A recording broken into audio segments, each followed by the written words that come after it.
C1072 Lin Family's Damage Control.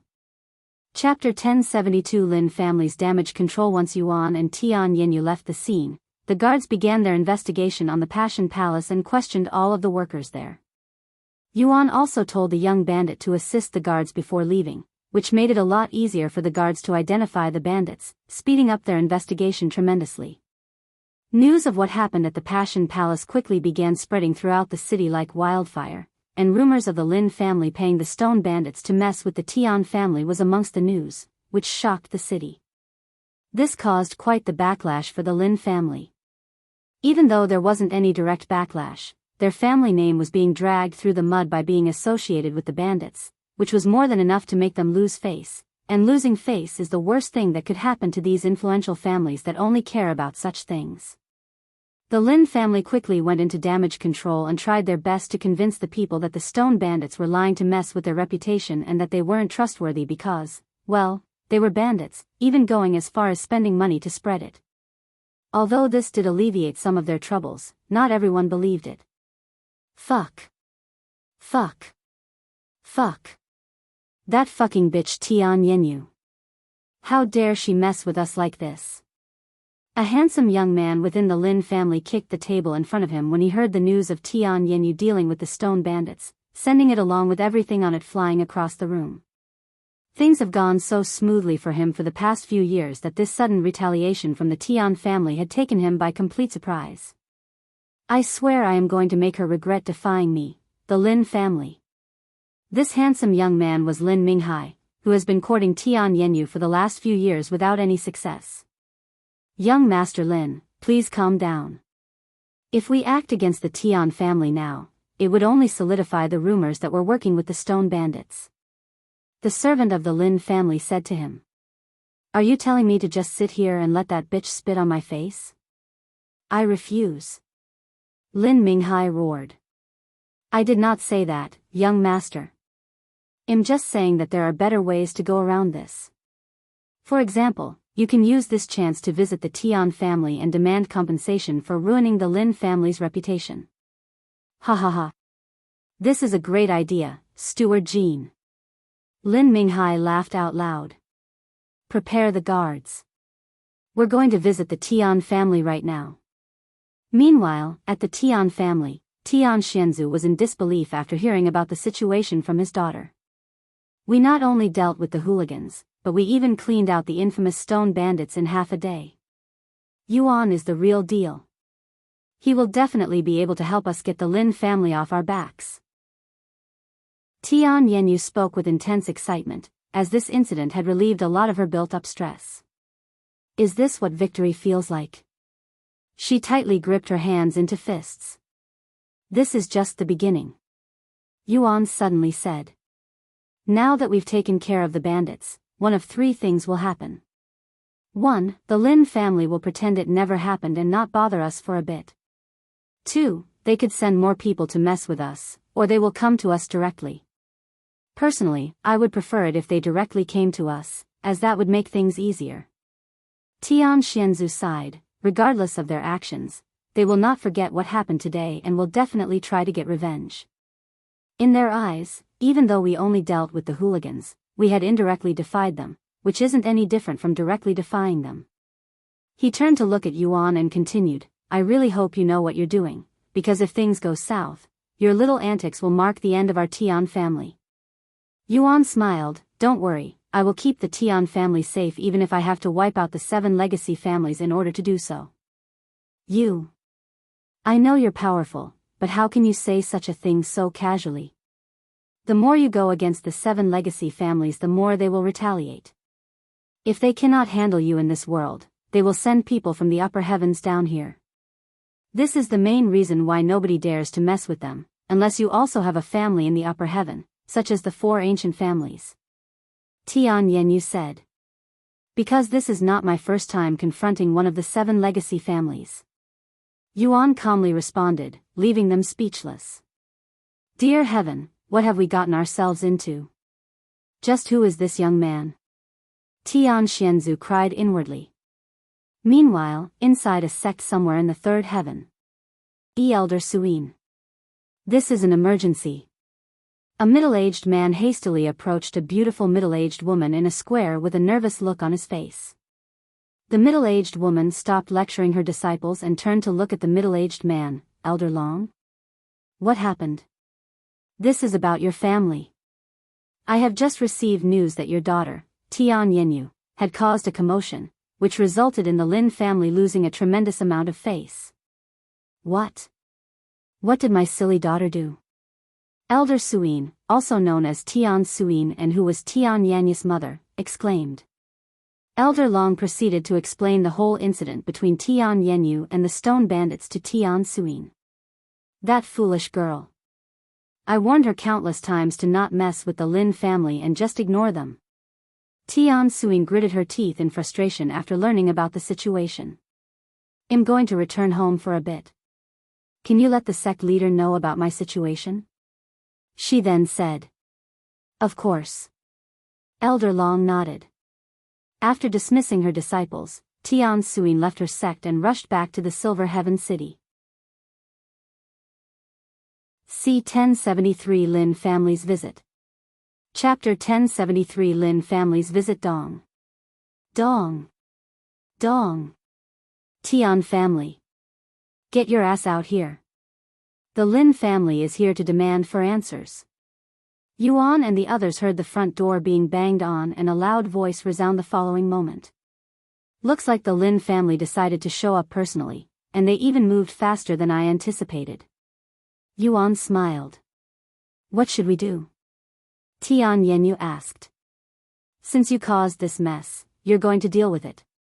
Tian Xianzu said in a cold voice, pushing all responsibility to them even though he's the family head. Tian Yenyu turned to look at Yuan, who spoke in a calm voice. Let's meet them and see what they have to say. If they do anything inappropriate, I will deal with them accordingly. All right. Tian Yenyu nodded. The two of them went to greet the visitors shortly after, and then they brought the Lin family to one of the guest rooms. Tian Yenyu. You bitch. Do you have any idea how much trouble you have caused for my family with your little act at the Passion Palace today? How dare you spread such nasty rumors? You will compensate us for the damage. Lin Minghai began shouting even before they sat down. Tian Yenyu remained calm and spoke in a sneering voice. The stone bandits claimed that your Lin family hired them to mess with my family. I had nothing to do with it. If you want to blame someone, blame the bandits, or even better, blame yourselves for messing with my family. Lin Minghai slammed on the table and roared, our Lin family had nothing to do with those filthy bandits. How dare you slander us? Slander? Those hooligans started messing with my family's business the day I rejected your advances, and don't even think about giving the excuse that it's all just a coincidence. Even an idiot wouldn't believe such an excuse. Tian Yenyu bit back at them. Watch your attitude, Lady Tian. You are speaking to the young master of the Lin family. Steward Jean suddenly spoke in a cold tone. If you weren't the young master's darling, would have already cut out your tongue. Watch your mouth. I am not his darling. Tian Yenyu narrowed her eyes at Steward Jean, her gaze oozing with killing intent. I may be a servant, but do you dare to kill a member of the Lin family in your estate? Can you handle the consequences? Steward Jean snorted arrogantly. Even though he called himself a servant, his status within the Lin family wasn't low, and he has been a trusted member for many decades now, his loyalty for the Lin family unquestionable. Why don't we all calm down so that we can have a proper conversation? Yuan finally spoke his first sentence since the Lin family's visit. The frown on Lin Minghai's face immediately burrowed even further, and he turned to look at Yuan. And who the fuck are you? Yuan smiled and introduced himself in a respectful voice. My name is Xiao Yang, and I am currently assisting the Tian family. My ancestors owed their ancestors a debt, and I am here to return that debt. I was told that their family business was being harassed by hooligans, so I decided to do something about it, unaware that they were connected to the reputable Lin family. If you want to blame someone for the recent commotion, you may place the blame on me. You're also slandering my Lin family? Lin Minghai fumed with anger after hearing Yuan's words that subtly accused the Lin family of working with the stone bandits. What? I am simply stating what the bandits told us and the guards that took them away. If you claim that the Lin family doesn't have anything to do with those bandits, I naturally want to believe the reputable Lin family over the bandits. However, your inappropriate behavior isn't helping me. Lin Minghai gritted his teeth in frustration, but he couldn't argue back, as that would only make him and his family look worse. Xiao Yang, right?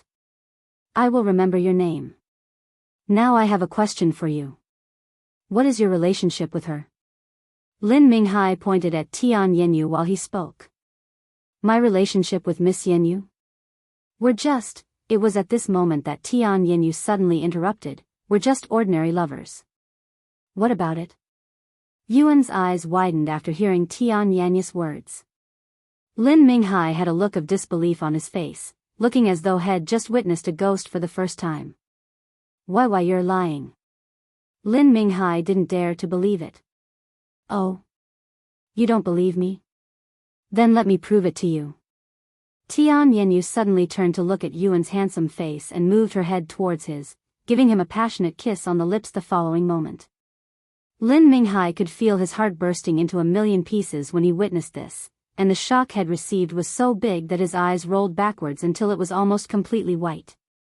Why, young master? Get a hold of yourself. Steward Jean cried out loud as he went to catch Lin Minghai's falling body. After removing her lips from Yuan's, Tian Yenyu spoke with a slightly rosy face. Why are you so surprised? We're lovers, so it's only natural for us to do things like this. In fact, we have done even more intensive stuff before. Lin Minghai felt his soul leaving his body after hearing what Tian Yenyu had just said. Why, you will regret this, you damn whore. We're going back. Steward Jean decided to return to the Lin family for now because their young master had become incapacitated from mental damage, and he was worried that if they stayed any longer, Lin Minghai might die of heartbreak. After carrying their young master away, the Lin family rushed back to their own home. Yuan turned to look at Tian Yenyu with a bittersweet smile, but he didn't say anything, as he wanted her to tell him what that was about just now. Chapter 1074. Published at 30th of July 2022 7:39 and 10 seconds AM. Chapter 1074. 1074. If audio player doesn't work, press stop then play button again. Chapter 1074. Caused by heartbreak. What's wrong? Did you not like that kiss? Or was that your first kiss? Tian Yenyu tried her best to remain calm as she responded to Yuan's puzzled face. Most people would kill to receive a kiss from a beauty like me, she added. Yuan shook his head. This has nothing to do with that. Are you sure that was the right choice? Who knows how Lin Minghai will act now? Perhaps you'd even made things worse by kissing me. After all, that was the only reason the Lin family hasn't taken over the Tian family. It'll be fine. If anything happens, you'll protect us, right? That's what you said. Furthermore, I have been wanting to get back at Lin Minghai for a while now. I just didn't know how, until a few moments ago. Yuan rubbed his eyes and sighed. So, what are we going to do now? What's the next step? Tian Yenyu asked a moment later. There is no next step. We will now wait to see the Lin family's response. With that being said, we're not going to wait forever for a response. I will give them a week at most. Alright, anyways, do you have any unused rooms? And do you mind if I stay here for a while? In order to keep you all safe, it would be for the best if I stayed close. This way, if anything happens, I will be able to respond to it faster. Yuan asked a moment later. Sure. We have plenty of unused guest rooms. You can use them as you please. Tian Yenyu nodded. Follow me. I will show you the way. Thank you. After showing Yuan to his room, Tian Yenyu left him alone to cultivate before returning to her room. Once she closed the doors to her room, Tian Yenyu jumped onto the bed and began rolling around the bed. Ah! She screamed internally. I can't believe that I had actually kissed him. That was even my first kiss, she exclaimed in a low voice.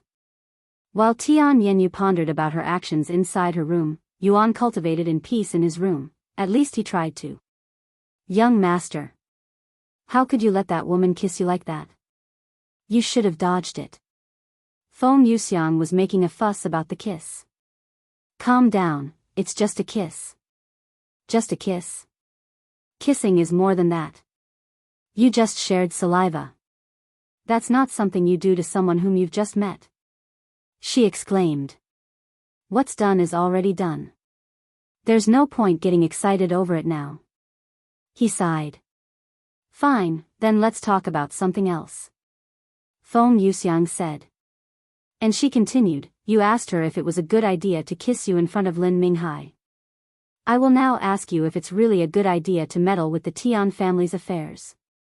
In case you forgot, we're currently being hunted by the 7 legacy families, and the Lin family is part of them.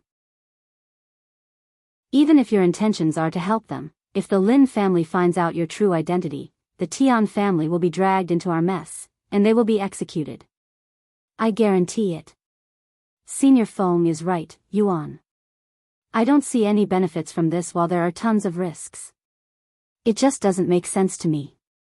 Lan Yingying also gave her opinion on the matter, something she doesn't do often. Yuan showed a slight smile and said, I am well aware of how foolish my actions are right now, but it's more complicated than you think. You know, after Tianxinyu left his family to deal with the demons, he never once got the chance to return home to see his family before they passed away. The parents that had raised him with love and care, the ones who supported him while he was at his lowest, Tianxinyu greatly regretted not being able to help his family, as his parents had died before his mentality could stabilize. Now that I have Tianxinyu's memories, there is this strong and nearly uncontrollable urge to help the Tian family, almost as though his soul desperately wants to amend his mistakes. I could ignore this feeling and pretend I don't even know the Tian family, but I have a feeling that this will hinder my cultivation in the future, almost like Heart Demon. Sponsored content. Visit Riedel. Me for extra chapters. I see. I understand your motivation a little better now, young master. Feng Yuxiang said a moment later. Me too. Lan Yingying said. I also understand your worries, and I thank you for your consideration, but there's no need to worry, as I don't plan on exposing myself, and I have the perfect plan to deal with the Lin family without spewing any blood, if they don't suddenly decide to raid the Tian family in the middle of the night. Yuan said. And he continued, the moment they do anything drastic, I will get rid of them, no matter if they are the 7 legacy families or some other powerhouse. Meanwhile, back at the Lin family, Steward Jean called for their best doctor after putting Lin Minghai in his luxurious bed. What happened to the young master? The doctor was shocked when he saw Lin Minghai's poor condition. His skin is completely pale, almost as if all of his blood had been drained, not to mention the horrified expression on his face. Did he see a ghost or something? No, even a ghost wouldn't be enough to cause such a reaction. Just what in heaven's name happened? The doctor quickly assessed Lin Minghai's condition. You see. What had happened was. Steward Jean explained the situation to the doctor, which made him even more baffled. The reason for the young master's condition is heartbreak? He couldn't help but cry out loud, as he has never seen a case of heartbreak this drastic before. Isn't this a little bit too much of an overreaction? It's not like he had been forced to watch his lover being screwed by someone else. The doctor sighed inwardly. If you find any errors, broken links, non-standard content, etc., please let us know so we can fix it as soon as possible. Tip: you can use left, right, A and D keyboard keys to browse between chapters. C1075 Silent Rippers. Chapter 1075 Silent Rippers. Lin Minghua eventually woke up after a whole day of rest, and when he woke up, he did so in a manner that was as though he had just woken up from a nightmare.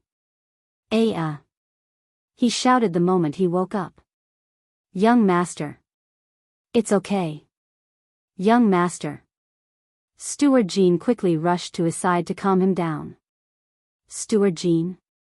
What is going on? Where am I? Lin Minghai looked around with a puzzled look on his face. He was so confused that he couldn't even recognize his own bedroom. We're currently inside your bedroom right now. Steward Jean said. My room? I see. So that was just a dream, a bad nightmare. Lin Minghai released a sigh of relief, his whole body soaked in sweat. It was obvious that Lin Minghai thought that his visit to the Tian family and what he experienced there was just a dream. Unfortunately for him, Steward Jean would turn that dream into reality with a single sentence. I'm sorry, young master, but that wasn't a dream. We brought you back here from the Tian family after you fell unconscious. Lin Minghai proceeded to sit on his bed with a blank expression on his face after hearing Steward Jean's words, feeling as though had accidentally inhaled a live fly. His face began to flush with redness shortly after. Once he reached the boiling point, he roared at the top of his lungs, "Fuck that bitch Tian Yu. I want them dead.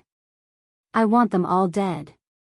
Steward Jean expected this kind of reaction from him, which wasn't surprising in the least. However, he couldn't allow it to happen. Young master, with the way things are going, if we attack them now, it will look bad on the Lin family. I don't fucking care. If you won't do it, I will do it myself. Nobody can stop me from killing that whore, not even my parents. Lin Minghai continued shouting. Steward Jean shook his head inwardly. He then sighed, I understand, young master. I will assemble a team of assassins to deal with Xiao Yang to send a message for now. As for Tian Yenyu and her family, we can deal with them a little later. How does that sound, young master?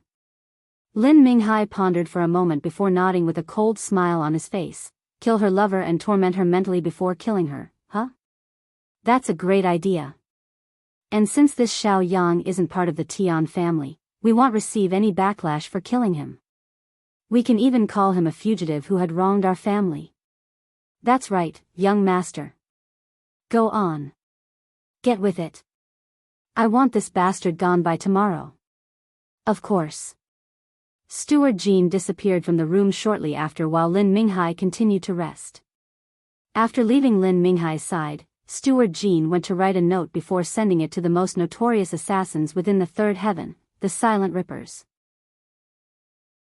The Silent Rippers are a small group of professional assassins that would kill pretty much anybody as long as they are paid enough for the job, and they have even dared to kill people from the 7 legacy families before. The Silent Rippers also have no hideout, and they always wander the third heaven, never staying in one place for longer than a few days, hence why they are so hard to catch and deal with. However, they do have several methods of contact, and one of them is leaving behind a note as well as a full deposit in a specific location. These locations exist all over the 9 heavens, and they are usually checked once every week. Fortunately for Steward Lin, his note was received by a member of the Silent Ripper merely hours after he sent it out. I want someone named Xiao Yang to be taken care of as soon as possible. He is currently residing in the Tian family's residence within Silver Heaven City. It is very important that you not kill anyone from the Tian family, just Xiao Yang. He is a young man around 20 years old, around 6 foot tall, handsome face, long black hair tied into a ponytail, brown eyes, and his cultivation seems to be around Spirit King. The pay will be 20 million spirit stones. If you need more information or wish to contact me, you can contact one of my associates in the Yellow River Pavilion in Silver Heaven City. He is someone by the name of Ming Lao. Attached to this note was a storage bag with 20 million spirit stones. Normally, one wouldn't dare to risk 20 million spirit stones before the job is completed, but the Silent Rippers are very proud of their reputation and have never stolen from their client before, hence why Steward Jean didn't hesitate to pay them 20 million spirit stones in advance. Ha ha ha. 20 million spirit stones to kill a mere child. This is the easiest money in a long time. The assassin laughed out loud when he saw the new request. He then contacted his fellow assassins and notified them of the new mission. Spirit King at the Silver Heaven City, huh? Brother Mao should be the nearest to that city right now. Yes, I can get there in about 3 hours from my current location. This assassin surnamed Mao said. I'm about 8 hours away. Do you want to wait for me? Another asked. No, I will be fine by myself. It's just a 20-year-old child who just became a Spirit King. I am already more than enough for this mission, said Assassin Mao. Alright, well, leave this mission in your hands, Brother Mao. We will await for the good news, Brother Mao. Good luck. I will finish it by tonight.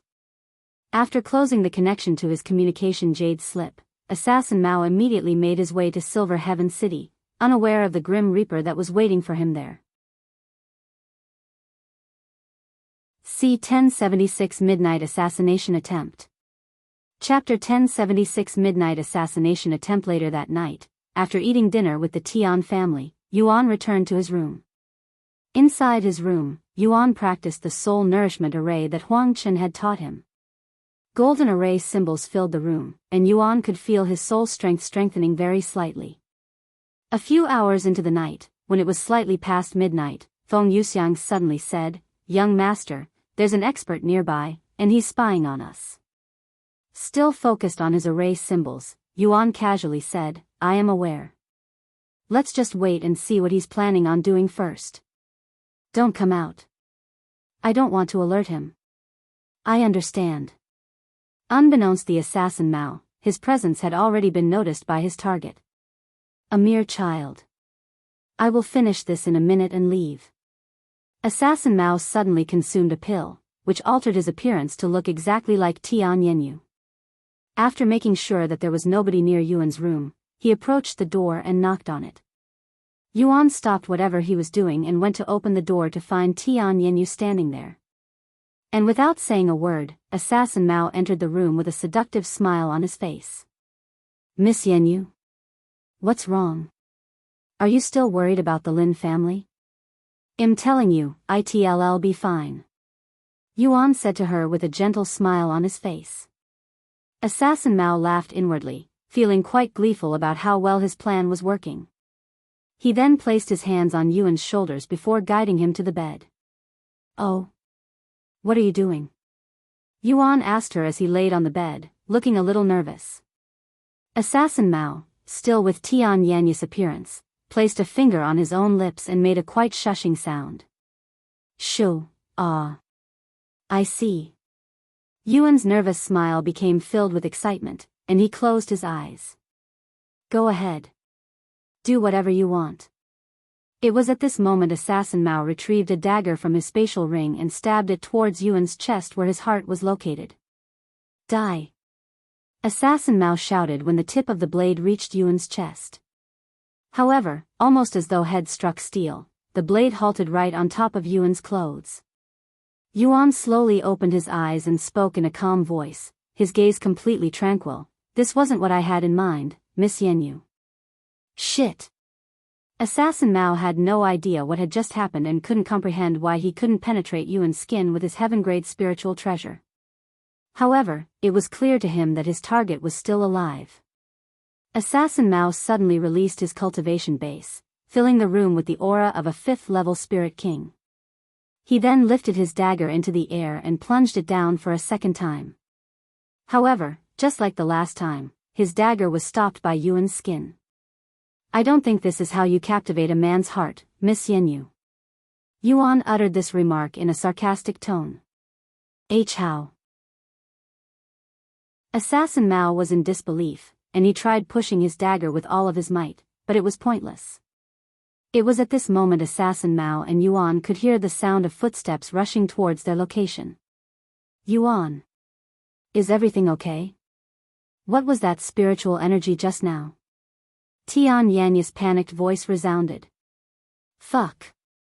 Realizing that his mission had failed, Assassin Mao immediately turned towards the door and prepared to escape. However, right as he reached the door, a hand suddenly grabbed his neck from behind, yanking him back into the room. Ugh! Assassin Mao tried to break the hold on his neck, but he was unsuccessful. Tian Yenyu and her caretaker showed up a moment later to see Yuan choking someone who looked exactly like Tian Yenyu. What in heaven's name is going on here?"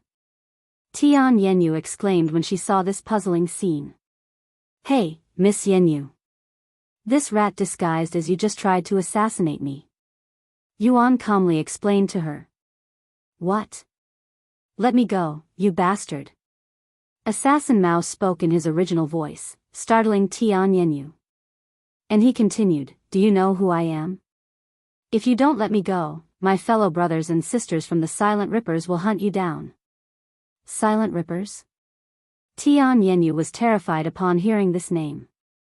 However, Yuan didn't recognize them and asked, Silent Rippers? Never heard of you guys. Are you mercenaries or bandits? Wei Yuan. They're neither of those. They're a notorious group of assassins that have terrorized the third heaven for hundreds of years. Tian Yenyu quickly said. Oh. Assassins, huh? This meant someone had put a hit on me. Who was it? The Lin family? As if I'd tell you anything. Hurry up and unhand me. If my companions don't hear from me by tomorrow, they will all come rushing here. Assassin Mao said. I'm already being hunted, so it wouldn't make a difference if I kill you or not, since I will be hunted anyways. Yuan smiled. Wait. We can work something out. Assassin Mao quickly said. You have a minute to change my mind.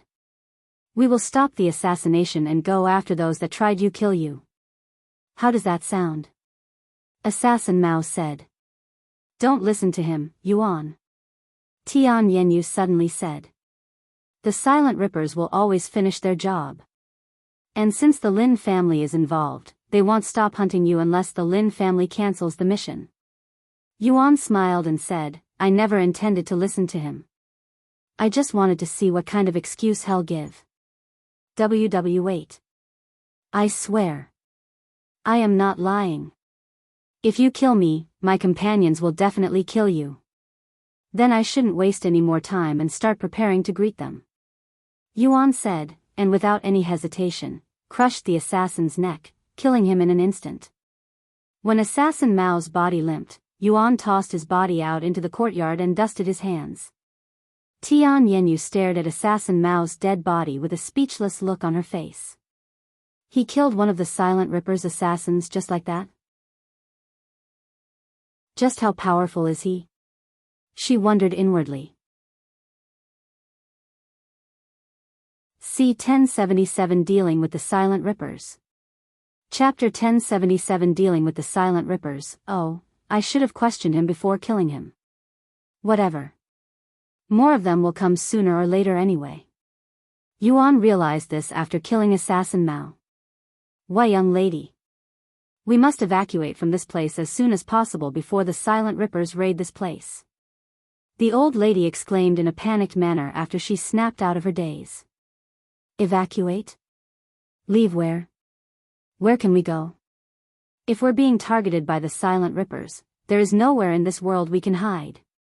Tian Yenyu said with a frown. But we have to try. Not only did we offend the Lin family, but we're now targeted by the Silent Rippers. This is literally the worst-case scenario. Tian Xianzu showed up shortly after with a profound frown on his face. What is this commotion? He asked them, unaware of the situation. Tian Yenyu pointed at the corpse in their courtyard and explained the situation to him. What? The Silent Rippers? Those Lin family bastards actually went as far as to hire the most notorious assassins in the whole third heaven? Are they insane? Master, I think we should evacuate this place as soon as possible. The old lady said. Tian Xiangsu sighed, even if we run away and hide in the sewers, the Silent Rippers will eventually find us. Calm down, all of you. Yuan finally spoke, and he said, the best course of action right now is to stay here, where I can protect all of you. How delusional. The old lady suddenly shouted. You don't even know anything about the Silent Rippers nor how terrifying they can be. The Silent Rippers may only be a small group of assassins, but they are the best of the best within the third heaven, and they even have several peak spirit kings amongst their ranks. Do you really think you can protect us from the Silent Ripper by yourself? There should be a limit to your arrogance. Oh old Zhou, please calm down. Tian Yenyu said to her, who was breathing heavily and filled with anger. She is right, Yuan. Even the 7 legacy families cannot handle the Silent Rippers alone, much less a single person. Tian Xianzu shook his head in a dispirited manner, seemingly already given up. Yuan smiled and said, who said that I will be alone? You guys, come out. The very next moment, 3 figures appeared beside Yuan, startling the Tian family. Let me introduce you guys to my companions. This is Xiao Hua, whom you've already met. Don't be fooled by her young appearance because she's actually a spirit king. Yuan pointed at Xiao Hua. This is Feng Yuxiang, who is also a peak spirit king. This is Lan Yingying. She may only be a spirit lord, but she can handle spirit kings by herself. Even if you have 3 more people, that won't change anything. Old Zhou said. Yuan chuckled, don't underestimate my friends, and don't compare them to your average cultivators, because they are not human. What do you mean by that? Tian Xianzu swallowed nervously. They are divine beasts. Feng Yuxiang is a phoenix, and Lan Yingying is a divine serpent. They're what? The Tian family couldn't believe their ears. Divine beasts are akin to divine entities in their eyes, and there were 2 of them before them right this moment. Anyways, no matter if they are the Silent Rippers or the Lin family. With them here, nobody will be able to harm you guys. Yuan reassured them. The Tian family eventually calmed down and decided to trust him. Meanwhile, the Silent Rippers had another meeting with each other through communication Jade slips. Brother Mao's life slip just broke. He's dead. A solemn voice spoke. How is this possible? Brother Mao is a 5th level spirit king. His target is only around 20 years old, right? There's no way Brother Mao could lose to someone like that. Perhaps the target has a powerful bodyguard beside him. Another said. That is likely what happened. Let's gather and avenge Brother Mao. Yes. A few days later. Steward Lin. What the fuck is going on? Why is that bastard Xiao Yang still alive? He was even spotted eating merrily at the heavenly restaurant today. Lin Minghai demanded an answer after hearing about this news. Please be patient, young master. I have already hired the Silent Rippers to take care of Xiao Yang. It will only be a matter of time. Steward Jean said. However, his communication Jade slip trembled a moment later, and this Jade slip was used to communicate with Ming Lao, who was supposed to contact him if the Silent Rippers contacted. What happened? Steward Jean asked. The Silent Ripper is asking for your presence. Please come to the Yellow River Pavilion as soon as possible, Senior Jean. I understand. Tell them that I will be there within 15 minutes. Steward Jean then said to Lin Minghai, the Silent Ripper has made contact with us. I will go speak with them now. Sometime later, he arrived at the Yellow River restaurant. After finding his friend Ming Lao, he also noticed a skinny man sitting at the same table. This skinny man exuded no presence and appeared to be a mortal, but Steward Jean immediately knew the man's identity. Greetings, Senior. Steward Jean bowed to this skinny man. Take a seat. The skinny man spoke in an authoritative voice. Once he was seated, Steward Jean asked, how may I address this senior? You can just call me Kong. I understand, Senior Kong. Assassin Kong then spoke, now then, I called you here to verify some things. This Xiao Yang. Is he being guarded by an expert? As far as I am aware, he's not. Steward Jean shook his head. He's not. He's not. According to my investigation, there is only a little girl by his side. Unless that little girl is actually an expert in disguise, I don't think he has any other bodyguard. A little girl, huh? Assassin Kong began pondering in silence. Chapter 1078. Published at 31st of July 2022 5:39 and 20 a.m. Chapter 1078. 1078 If audio player doesn't work, press stop then play button again. Chapter 1078 Dealing with the Silent Rippers. 2. After pondering for some time, Assassin Kong spoke in a grim voice. One of our brothers has died already, and he was a 5th level spirit king. What? Steward Jean exclaimed out loud after hearing this shocking information. Quiet. Assassin Kong glared at him. He then continued, "This Xiao Yang is clearly much more difficult to kill than you thought, so we are asking for an increased payment." "How much more are you asking?" Steward Jean asked with a solemn expression. 10 million. Assassin Kong blurted this number out without any hesitation. 10 million. Steward Jean swallowed nervously. He was already being extremely generous with 20 million spirit stones to get rid of a child, so adding another 10 million definitely made him hesitate. Since that Xiao Yang has already killed one of their members, they won't stop hunting him even if I refuse, but that is a very risky decision, especially since I gave them this mission. Steward Jean sighed inwardly. He was confident that the Silent Rippers would go after Yuan even if he doesn't pay the extra 10 million, but he could be killed by them if he took advantage of this knowledge.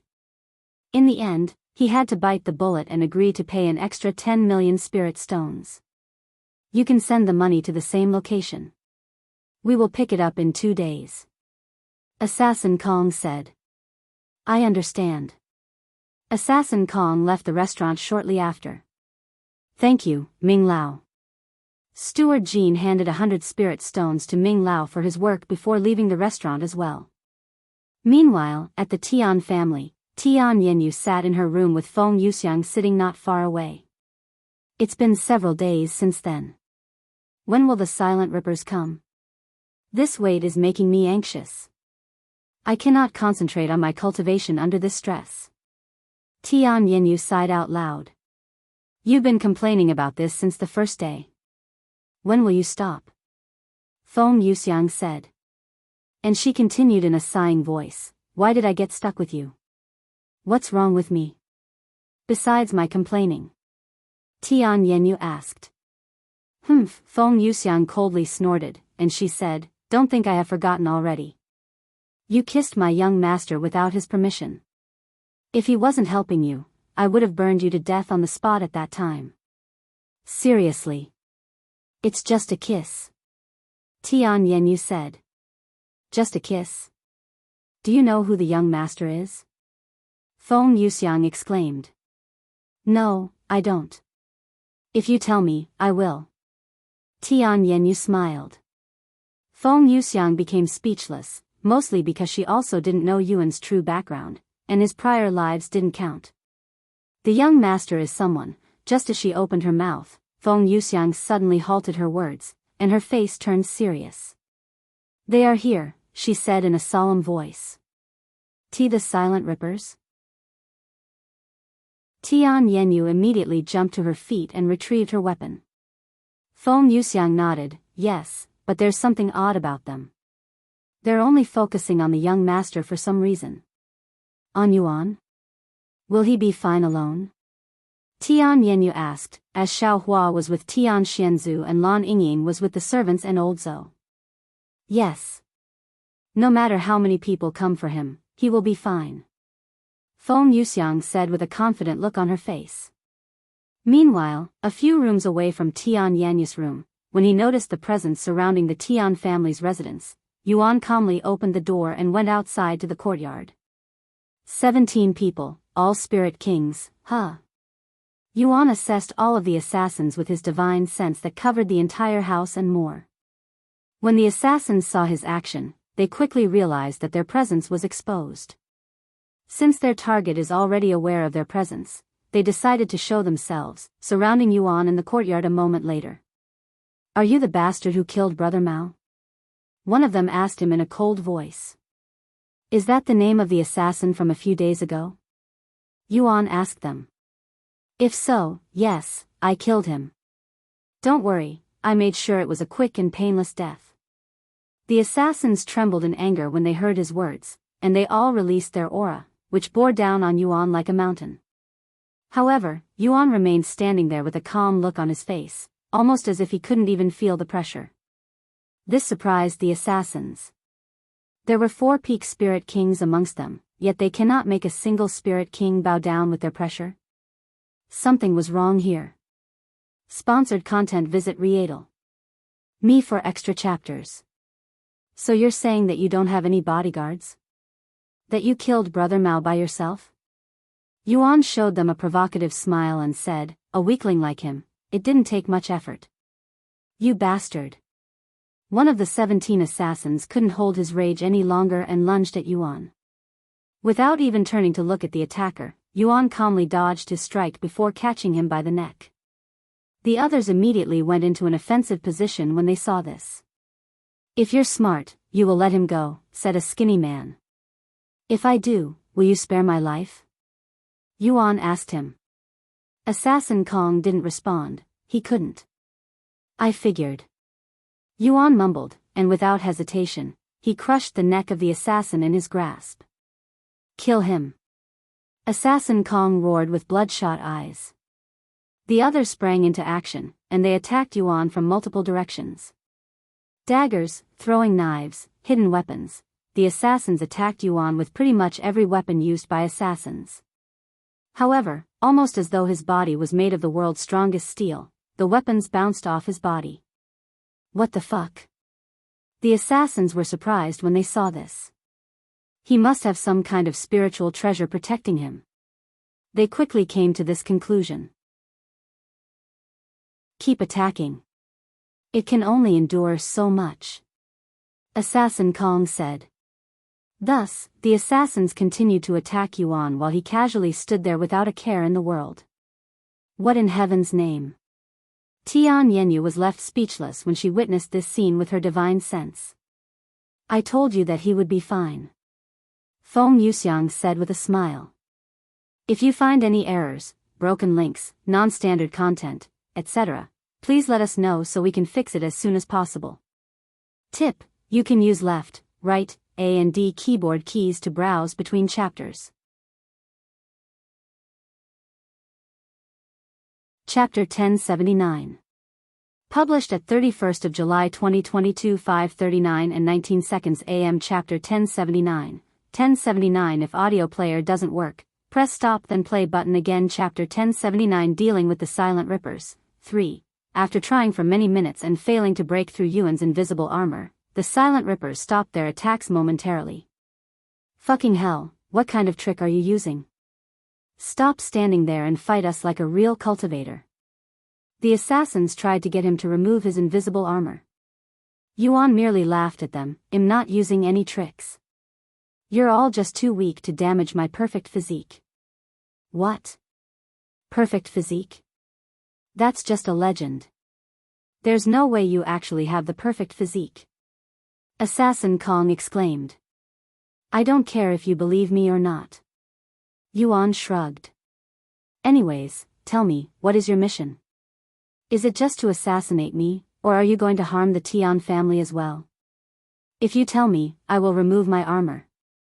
So you are wearing a spiritual treasure. Yuan raised an eyebrow. I never said that I didn't. I merely said that I wasn't using any tricks. Can wearing armor be considered a trick? I don't think so. After a moment of silence, Assassin Kong spoke. Our mission is only to kill you, Xiaoyang. We were instructed to not touch the Tian family. Are you happy now? Yes, I am quite happy. Here, I will keep my words and take my armor off for you. Yuan proceeded to take off his invisible dragon cloak. Now! Assassin Kong suddenly roared. All 16 assassins sprung into action instantly, attacking Yuan with everything they got. A slight grin appeared on Yuan's face right before an immense pressure suddenly covered the entire courtyard. This pressure forced all of the assassins to their knees with the Peak Spirit Kings barely resisting it. What is this? The assassins began panicking. Heavenly domain. Yuan calmly responded. Are you guys really the most notorious assassins in the third heaven? You're not much better than the stone bandits. He proceeded to mock them. Screw you. Assassin Kong and the other Peak Spirit Kings managed to stand up despite the heavenly domain pressuring them. However, their movements were still severely restricted. It was at this moment that Yuan retrieved the Empyrean Overlord, and he proceeded to kill the assassins one by one, starting from those that couldn't resist the heavenly domain. Stop. I will kill you. The assassins roared like beasts when their companions were killed before their eyes and they couldn't do anything to stop it. Within moments, Yuan had cut their number all the way down to just one. Is this all of you? Or will there be more coming later? Yuan asked Assassin Kong. Assassin Kong just kneeled there with a dazed look on his face, his spirit broken. Humph, Yuan didn't bother waiting for a response and decapitated him before burning all of their bodies, leaving behind their spatial rings and treasures. You guys can come out now. Yuan said out loud. Tian Yenyu and Tian Xianzu came out of their hiding spot the following moment. You actually managed to kill all of them by yourself. Tian Xianzu was in disbelief, but the corpses before him were solid evidence that he could not refute. Yuan nodded, and he asked, do you know how many assassins the Silent Rippers have? I killed 17, 18 if we consider the one from a few days ago. Tian Xianzu pondered for a moment before responding, honestly, nobody knows the exact number, but according to the rumors, there should be about 100 assassins within their group. 100? Yuan exclaimed. Sponsored content. Visit Riedel. Me for extra chapters. That's a very small group if you compare them to the other groups that have hundreds if not thousands of assassins. Tian Yenyu said. I guess that makes sense. Anyways, since there are still more than 80 assassins out there, we will continue this for a few more days to see their response. Yuan then said. All right. A few days later, Steward Jean was summoned again by the Silent Rippers. This time, they brought him to a secret location where over 50 of them were gathered. What is this about? If it's about the money, I have already paid the additional 10 million spirit stones. Steward Jean said, his back soaked in sweat. Just who in heaven's name did you request us to kill? 18 of our brothers and sisters are dead because of you. The leader of the Silent Rippers roared at Steward Jean. What?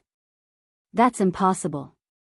Steward Jean felt his body becoming numb from shock after hearing this information. Impossible? I dare you to tell me it's impossible again after seeing this. The leader proceeded to place 18 broken life tablets on the table before them. This is. Steward Jean swallowed nervously.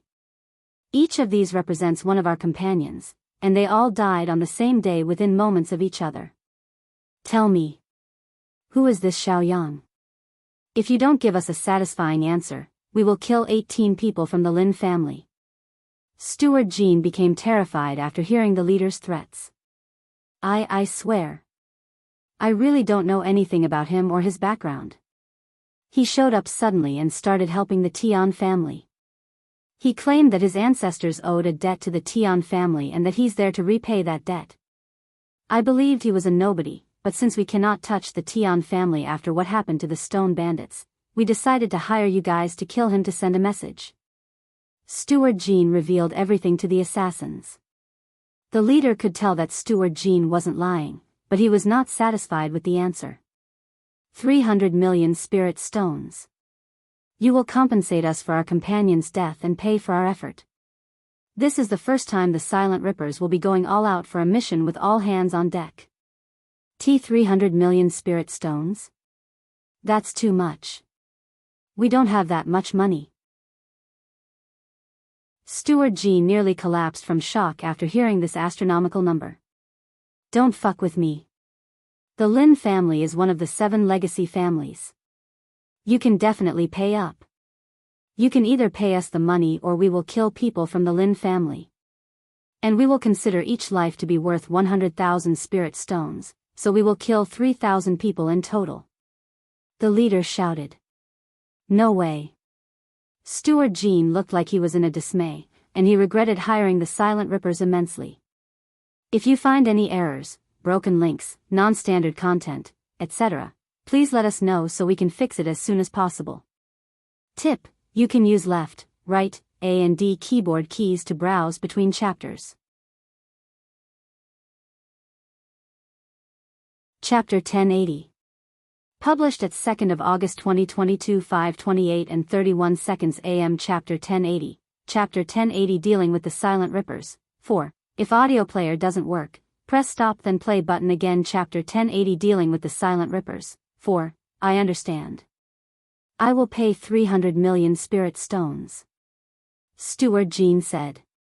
However, He was inwardly hoping for these assassins to be killed by Yuan so that he won't have to pay them this astronomical amount of money. Naturally, the Lin family could pay 300 million spirit stone if they wanted, but this deal between Steward Jean and the Silent Rippers was not part of the Lin family's decision. Only he and Lin Minghai were involved in this scandal, and if their family learns of this, they could be punished, especially considering the recent commotion. Therefore, if he had to pay 300 million spirit stones, he had to do so without the Lin family's help. After returning to the Lin family, Steward Jean told Lin Minghai of the situation. When the young master of the Lin family heard this unpleasant news, his face turned as pale as clean bedsheets, almost as if his blood had been drained. How could this have happened? 300 million spirit stones? Where the fuck are we going to get that kind of money without asking for my family for help? Lin Minghai exclaimed, his face and back soaked in cold sweat. If this Xiao Yang somehow manages to kill the rest of the Silent Rippers, we won't have to pay them. Steward Jean said in a weak voice. Are you fucking stupid? You think he can handle the Silent Rippers all by himself? I mean, he's already killed 18 of them. Steward Jean said, clinging on to hope. I don't know what trick he's used to defeat so many assassins, but it will not happen a second time. Furthermore, the entire organization will be there this time. He's doomed to die. Lin Minghai said, mostly because he didn't want to believe that they had offended someone powerful enough to defeat the Silent Rippers. Anyways, I think the best course of action is to wait and see what happens. Steward Jean said. If we're left with no choice, we will have to ask your family for help. I believe they will be more angry if 3,000 people in their family die because of us. Lin Minghai sighed, we have no choice since we won't be able to pay 300 million spirit stones even if I sold all of my treasures. Later that night, 83 assassins surrounded the Tian family's household. They are here. Feng Yuxiang warned Tian Yenyu and the others when she noticed their presence. How many are there? Tian Xianzu asked. 83 people. All of them are spirit kings, and 11 of them are peak spirit kings. Xiaohua calmly said. 11 peak spirit kings? Old Zhou almost fell unconscious from shock after hearing this information. You stay here and protect them, Phoenix. Xiaohua will go with Brother Yuan just in case. Huh? Why do I have to stay here with them? Can't you do it? Or are you trying to earn points by yourself? Feng Yuxiang looked at her with a suspicious gaze. I can protect them by myself. Lan Yingying suddenly said, since they're mostly targeting Yuan, they won't pay any attention to us. Thank you. Feng Yuxiang said to her before leaving the room with Xiao Hua. However, they didn't immediately go to Yuan. Instead, they hid their presence and watched the situation from afar, as they wouldn't be interfering with Yuan unless he needed help. Meanwhile, Yuan was already waiting in the courtyard for the assassins, and he has been cultivating there for the past few days. That's the bastard that killed 18 of our brothers and sisters? He looks so young. One of the assassins was shocked when he saw Yuan's appearance. Don't be fooled by his appearance. He's a peak spirit king. And his appearance might even be fake. The leader of the Silent Rippers said to them using divine sense. The Silent Rippers did not immediately approach Yuan, and they assessed the situation and surroundings to make sure this wasn't a trap, as it looked like one. Sometime later, Yuan opened his eyes and spoke in a calm voice. How long are you guys going to make me wait? If you're worried that this might be a trap, don't worry, I don't need such tactics to deal with you lot. A gentle breeze swept the courtyard the following moment, and 83 figures appeared out of thin air like ghosts, all of them surrounding Yuan, their bodies exuding intense killing intent. Sponsored content. Visit Readle. Me for extra chapters. I don't know who you are, but congratulations. You're the first to push our Silent Rippers to the edge. A bulky middle-aged man spoke in a grim voice. Yuan glanced at this man and smiled. So you're the leader, huh? The leader frowned. How can you tell? It's not hard, especially considering that the atmosphere around you is vastly superior to the rest of the people here. That's right. I am the leader of the Silent Rippers, Zhan Shichai. Remember my name when you go to hell. AHD, he continued, any last words before we take care of you? Yuan nodded, just one. Is this really the last of you guys? I don't want to wait around for more of you after killing everyone here. Kill him. Zhang Shichai suddenly roared, and the 83 assassins there launched their attack at Yuan. Boom! The entire courtyard exploded, and the whole street trembled the following moment. However, Yuan remained unscathed, which shocked the assassins. This isn't good. Yuan didn't want the assassins to blow up the whole residence, so he attacked the assassins aggressively. Using his movement technique, he traveled from one assassin to another in a single step, and every time he brandished his sword, a life from the silent rippers would perish. Within minutes, the courtyard became dyed and red from the assassins' blood, with their corpses and body parts littered everywhere. The silent rippers became more terrified of Yuan as time passed, and they quickly realized that they had messed with the wrong person, but alas, it was already too late for them to change their mind. If you find any errors, broken links, non-standard content, etc., please let us know so we can fix it as soon as possible. Tip: you can use left, right, A and D keyboard keys to browse between chapters. C1081 Confronting the Lin Family.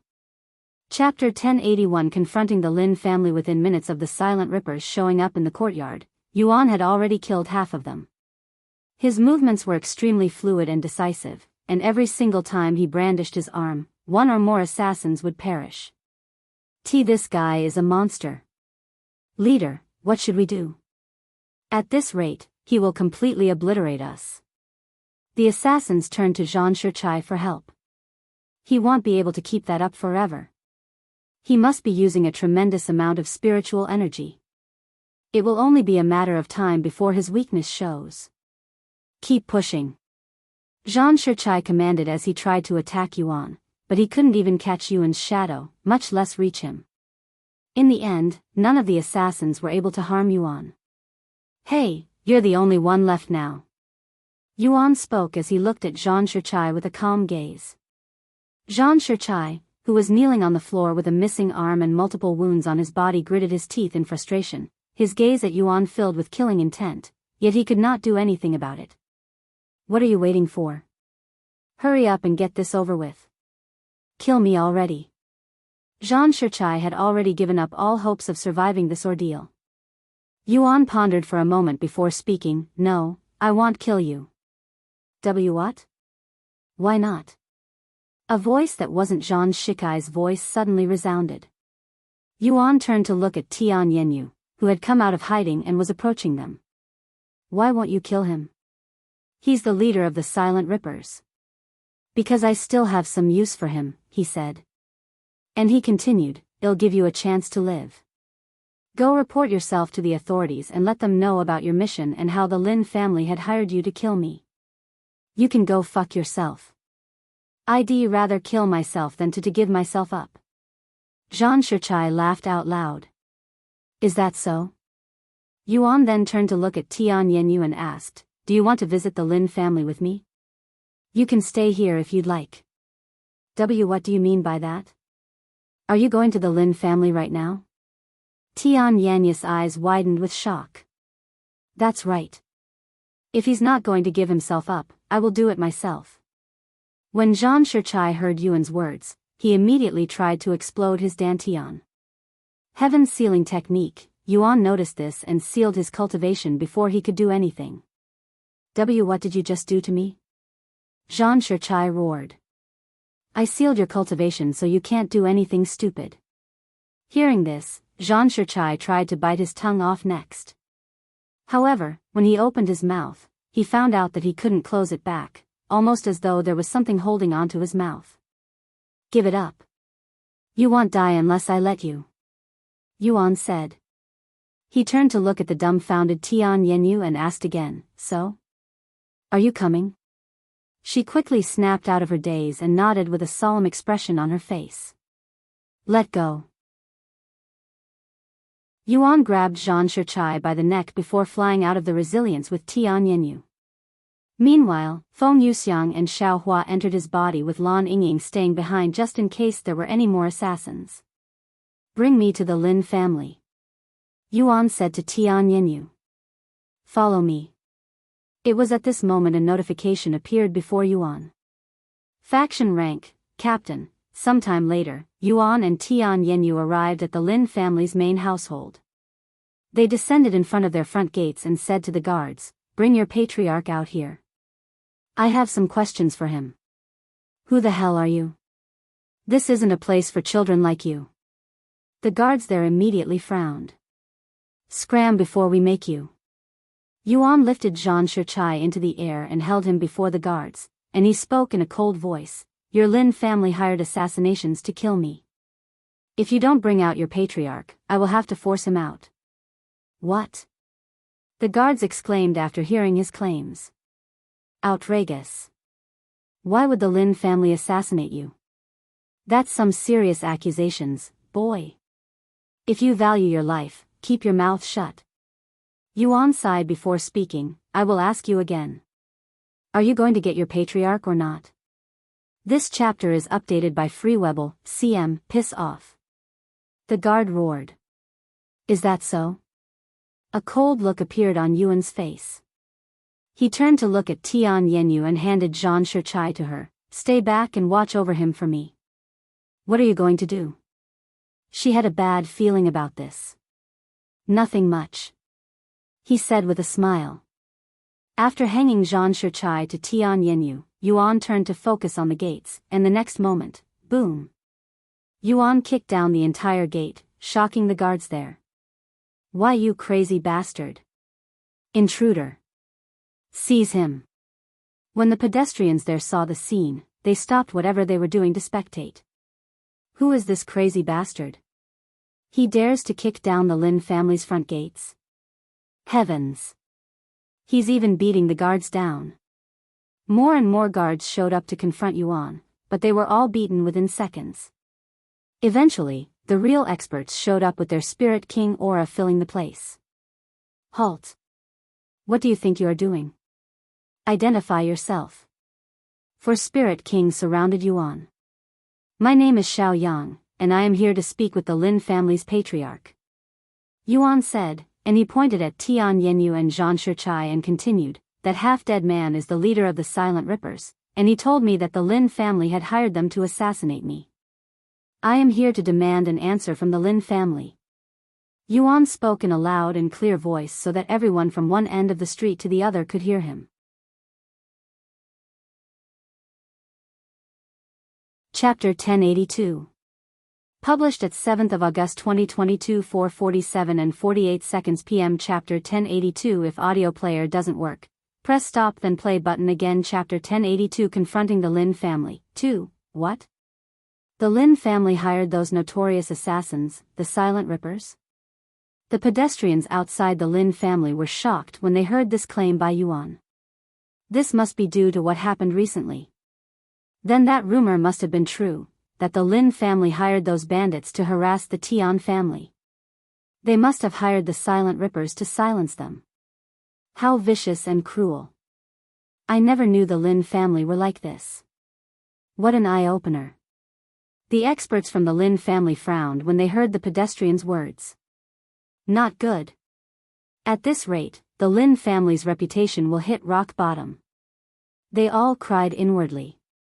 There must have been a misunderstanding. The Lin family did not hire the Silent Rippers. One of the experts said to Yuan. A misunderstanding? There are dozens of corpses in the Tian family because of the Silent Rippers, and many of them claim to have been hired by the Lin family. If you don't give an appropriate answer, I will have to stop being polite. Yuan calmly said. Stop being polite? You beat up our guards and spew nonsense in front of our building, yet you're still being polite? I cannot imagine what not being polite looks like. The experts cursed. What are you all waiting for? Hurry up and capture him. One of the experts suddenly said. The experts quickly surrounded Yuan when they heard this person, and just as they prepared to apprehend Yuan, he flipped his palms and showed these experts the symbols that suddenly appeared on it. Celestial Overlord Captain? The experts raised their eyebrows in a puzzled manner when they saw these words hovering above Yuan's palm. None of them recognized it. However, somewhere within the Lin family's building, an old man that had been watching the commotion through his divine sense suddenly snapped his eyelids open, his eyes filled with shock. That symbol. That's not possible. What is someone like him doing down here in the third heaven? This old man exclaimed, and without any hesitation, he rushed out of his room. Meanwhile, what the hell are you trying to attempt? One of the experts there asked Yuan after seeing the symbol but not recognizing it. You don't recognize it? I guess I gave you guys too much credit. Yuan shook his head when nobody there recognized the Celestial Overlord's faction symbol. This is why I didn't want to rely on this symbol. Nobody down here recognizes it. He sighed inwardly. If you think those worthless words will save you, think again. The experts made their movements. Wait. Halt. However, before they could do anything, a loud voice echoed loudly, causing all of these experts to flinch and halt their movements. When the experts turned around and saw the old man approaching them, their eyes widened with shock. Senior Lin. The experts there lowered their heads and bowed to him. Looks like someone actually recognizes the symbol. Yuan smiled inwardly after seeing the situation. Indeed, this old man recognized the Celestial Overlord symbol. Even though he has never been in the upper heavens or seen their symbol before, he has at least heard about it. In order to keep their descendants up to date about the situation in the upper heavens, these families in the upper heavens such as the 7 legacy families would send down the most information about the upper heavens down to their branch families in the lower heavens. And as one of the top factions in the entire 9 heavens, it would only make sense for these families in the upper heavens to include the Celestial Overlords. Although the chances were slim to none, it was not impossible for someone from the Celestial Overlords to show up in the lower heavens, and these families were afraid of that minor chance happening, hence the precaution. All of you. Get on your knees and apologize to this young master. The old man roared at the experts. What? The experts and all of the spectators there were shocked speechless after hearing the old man's words. Did you not hear me? It's either that or your heads will roll on the floor. The old man shouted again. The experts trembled in fear, and they quickly kowtowed to Yuan the following moment while feeling completely baffled and puzzled by the situation. We apologize. The old man then turned to look at the guards and shouted, you bastards as well. Kowtow and apologize to the young master. If the experts had the kowtow to Yuan, these guards naturally had to follow, and unless they were unconscious, these guards got on their knees and kowtowed to Yuan, we apologize. The spectators there wondered what Yuan's real identity was for these people from the Lin family to kowtow to him. Young master, please forgive these fools for not recognizing your identity. They have never seen the real Mount Tai before, so they don't know any better. The old man said to him with a humble look on his face. Yuan calmly looked at him and asked, who are you? This humble one is named Lin Chunhua. I was the previous patriarch of the Lin family. In other words, I am the current patriarch's father. I understand that something unfortunate has happened to the Tian family recently. Why don't we go talk somewhere more appropriate? Sure. Yuan nodded. He turned to look at Tian Yenyu and beckoned for her. Tian Yenyu swallowed nervously before approaching him. The ancestor of the Lin family is acting so respectful to him. Just what is his true identity? Did his ancestors really owe the Tian family? Why is he helping our Tian family? So many questions appeared in Tian Yanyu's head as she followed Yuan and the old man into the Lin family's household. Meanwhile, the pedestrians there scattered to spread the news, sending shockwaves throughout the city. An unknown individual had kicked down the Lin family's door, and not only did he not get tortured to death, but he was even politely escorted into the Lin family's household by their retired patriarch.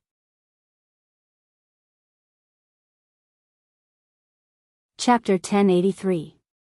Published at 9th of August 2022 1:57 and 8 seconds p.m. Chapter 1083. 1083 If audio player doesn't work, press stop then play button again. Chapter 1083 Confronting the Lin Family. 3. after being escorted into the Lin family's best guest room, Lin Chunhua gestured for them to take a seat at the luxurious couches. "I will make some tea for us," Lin Chunhua said after they sat down. But Yuan waved his hand and said, "There's no need. Let's get straight to the point. Your Lin family had hired assassins, the Silent Rippers, to assassinate me. The proof is over there." He pointed at the half-dead man in Tian Yanya's grasp. Lin Chunhua looked at Zhang Shichai with a deep frown on his face. "Why do you think my Lin family hired them? While I admit that we sometimes go overboard, we would never ask assassins for help, especially not the Silent Rippers. They said so themselves, and it's too much of a coincidence for this to happen after what we did to the Stone Bandits. If what you say is true, then I will investigate this situation and bring out the perpetrator and compensate you for the trouble. However, before I do that, I must notify the current patriarch of the Lin family about the situation and see what he has to say." Lin Chunhua retrieved a communication Jade slip and mumbled into it. "While we wait for him to show up, I have a few questions, if you don't mind." "Go ahead. You're a member of the esteemed Celestial Overlords, a captain at that. Am I correct?" "Indeed." Yuan nodded. "Celestial Overlords? What is that? A sect?" Tian Yanyu wondered inwardly, as she has never heard of such a place before in her entire life. "What is someone of your prestigious stature doing down here in the third heaven? If you don't feel comfortable telling me, I completely understand. My ancestor owed a debt to the Tian family, but he is no longer able to repay that debt, hence why I am here," Yuan explained. "Is that so? The Tian family, huh?" The old man turned to look at Tian Yanyu, who was quite nervous at this moment. "To be honest with you, I usually spend most of my time in seclusion trying to break through to Spirit Emperor, so I don't know much about the situation outside the Lin family, and even the situation within the family isn't very clear to me, as it has been over 100 years since I last left seclusion," Lin Chunhua explained. And he continued, "If my Lin family has done anything wrong while I was away, I will personally step in to fix it." "I swear." "That's good to hear," Yuan calmly said. A few minutes later, the door slammed open when a middle-aged man rushed into the room. "Father. What happened? What's the emergency? For you to come out unannounced and so suddenly, shut up," Lin Chunhua suddenly roared. "You useless son, get your ass over here." The middle-aged man was speechless. How could his father treat him in such a manner before guests? His father was someone who valued face more than anything, yet he was doing something that would lower the Lin family's face. However, he could tell that his father was enraged, so he didn't dare to question it. After closing the door, the patriarch of the Lin family walked to stand beside Lin Chunhua. "I will ask you a question and you will answer me truthfully. If you dare lie before my face, I will have you replaced," Lin Chunhua said, causing Patriarch Lin to swallow nervously. As the strongest cultivator in the Lin family and being the previous patriarch, Lin Chunhua still had immense authority within the Lin family, so he could very well do what he threatened to do. "Did you, the Lin family, hire assassins to assassinate this young master here? The Silent Rippers, no less." "What? That's outrageous. We would never do such a thing." "Then how do you explain that?" Lin Chunhua pointed at the half-dead Zhang Shichai. Patriarch Lin turned to look at Zhang Shichai. Although he didn't recognize Zhang Shichai at first due to his swollen face and overall bad condition, he would eventually recognize him. Isn't that the leader of the Silent Rippers, Zhang Shichai? What is he doing here?" According to the young master, he raided the Tian family at the request of the Lin family. However, he was subdued and the Silent Rippers were exterminated by the young master instead, Lin Chunhua said. "Young master." Patriarch Lin was utterly gobsmacked when he realized how respectful his father was to this young man. This is the first time Lin Chunhua has shown such respect for a junior like Yuan. "I apologize for the late introduction. I am Lin Xingmi, the current patriarch of the Lin family," Patriarch Lin said to Yuan, but he clearly wasn't taking Yuan as seriously as his father. Xiaoyang. This is who I am. Yuan showed the celestial overlord symbol for a second time. Patriarch Lin raised his eyebrows in a puzzled manner when he saw Yuan's action. What is? He suddenly halted his words midway through his sentence, and his eyes widened with shock. That's. Are you from the celestial overlords?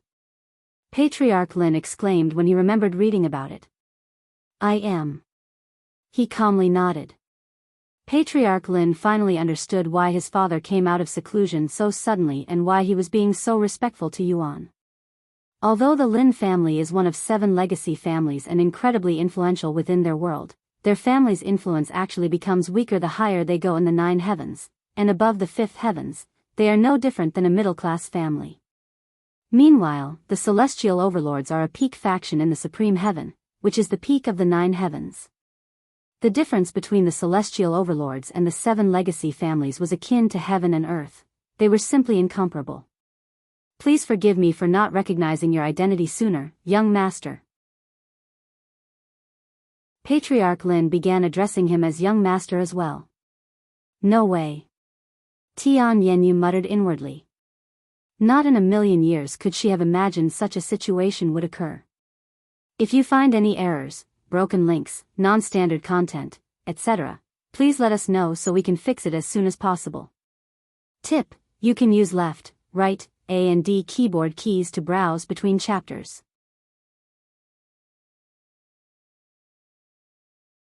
Chapter 1084. Published at 10th of August 2022, 12:57 and 8 seconds p.m. Chapter 1084. 1084. If audio player doesn't work, press stop then play button again. Chapter 1084. Confronting the Lin family. 4. Rest assured, young master. I will find the culprit who hired the silent rippers to bother you no matter how long it will take. And if it truly turns out to be someone from my Lin family, I will immediately have him executed no matter his identity. Patriarch Lin said with a serious expression on his face after learning of Yuan's identity and the immense background behind him. Yuan nodded with a satisfied look on his face. How long do you think it will take? 2. No, I will have it done within a week. Patriarch Lin assured him in a confident voice. Then I will return to this place in a week. I hope you will have sorted everything out by then. Yuan stood up and turned to look at Tian Yenyu and said, let's go. You can leave that man behind for the Lin family to interrogate. Why yes. She snapped out of her daze and handed the leader of the Silent Rippers over to Patriarch Lin. He'll try to kill himself, so make sure you don't let that happen. Yuan warned them before making his way to the exit. Neither Lin Chunhua or Patriarch Lin dared to stop him. In fact, they wanted him to leave as soon as possible, as his presence was simply too heavy for them. Once Yuan's presence could no longer be felt, Lin Chunhua turned to look at his son and spoke in a grim voice, do not mess this up. The celestial overlords are a top faction within the supreme heaven. A single mistake and we could be wiped out, and not even our family in the upper heaven would be able to do a thing. Moreover, the celestial overlords are known to be a righteous faction, so if it's true that someone from our family hired assassins such as the notorious Silent Rippers to kill him, they have every right to destroy us. I am well aware of our situation. Patriarch Lin spoke with a deep frown on his face. Are you sure you know? If you had kept an eye on the family properly, none of this would have happened. I went into closed cultivation for 100 years and you messed everything up. How will I ever be able to enter closed cultivation with a peace of mind now, you useless son? I'm really sorry, father. I have let you down. No. You let the Lin family down. Lin Chunhua shouted. I'm going to do my own investigations because I cannot trust you to handle this by yourself. Over the next several hours, the Lin family would become incredibly busy with people scrambling around like ants. Meanwhile, news of what happened outside the Lin family spread throughout the city like wildfire, shocking everyone. What? The Lin family hired the Silent Rippers to assassinate the Tian family? So the rumors were true. They must have tried to silence the Tian family. Heavens! How low the Lin family has fallen. The situation with the Lin family had gotten so bad that the other legacy families had sent people to speak with Patriarch Lin. However, they were all turned away without any explanations. What the hell is the Lin family doing? We're in the middle of something important and they're messing around with assassins? Unbelievable. This will surely affect our reputation as well. The other legacy families were not happy about the situation, especially since they will definitely be dragged into such a scandal. Moreover, they were in the middle of hunting a wanted criminal, and this would only make things more difficult for everyone. However, there was nothing they could do about it except wait for the Lin family to fix it. Meanwhile, after leaving the Lin family, Yuan and Tian Yenyu made their way back to the Tian family. But shortly before they arrived, another person would arrive at the Tian family. Mistress. What are you doing here? Old Zhou was shocked to see her. Is it true that my daughter started something with the Lin family? Tian Suyin asked in a nervous manner. Starting something? We're far past that point. Tian Xianz's voice suddenly resounded. You? What do you mean by those words? What happened? Where's Yinyu right now? Tian Suyin glared at her husband with an enraged look on her face. What happened, you ask? The Lin family had hired the Silent Rippers to silence us. As for Yenyu, she's currently at the Lin family with AP. Tian Xianzu suddenly felt something slap him across his face. What in heaven's name are you doing? I left Yenyu in your care because I trusted that you would protect her. And why the hell are you so calm about this? Tian Xianzu didn't utter a single word and accepted the slap, as he felt that had deserved it for not being able to stop Tian Yenyu from going to war with the Lin family. And right as he prepared to explain the whole situation to his wife, another voice resounded, Mother? What are you doing here? It was Tian Yenyu, and she had just returned with Yuan. Why Yenyu? Are you okay? Did the Lin family do anything to you? Tian Suyin rushed over to her daughter. That's her mother, huh? Yuan looked at the beautiful woman standing before Tian Yenyu. Not only did Tian Yenyu resemble her mother, but they looked almost like sisters, with the mother being several years older. I'm fine, mother. What about you? Did something happen at the sect? Why did you suddenly return? I returned because of you. I have warned you many times to not mess with the Lin family, and what do you do when I leave you alone for a bit? You mess with the Lin family. Now they're sending the most notorious assassins in the third heaven, the Silent Rippers, to our residence. We need to get you out of here before they kill you. Tian Yenyu took a step back and quickly said, calm down, mother. The situation isn't as dire as you think, really. If you find any errors, broken links, non-standard content, etc., please let us know so we can fix it as soon as possible. Tip: you can use left, right, A and D keyboard keys to browse between chapters.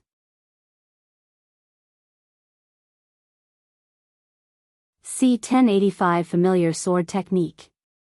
Chapter 1085 Familiar Sword Technique. Isn't that dire? Are you seriously saving that? We are currently being hunted by the Silent Rippers. Not even my sect can protect us from them. And what about the Lin family? They will surely try to do something as well.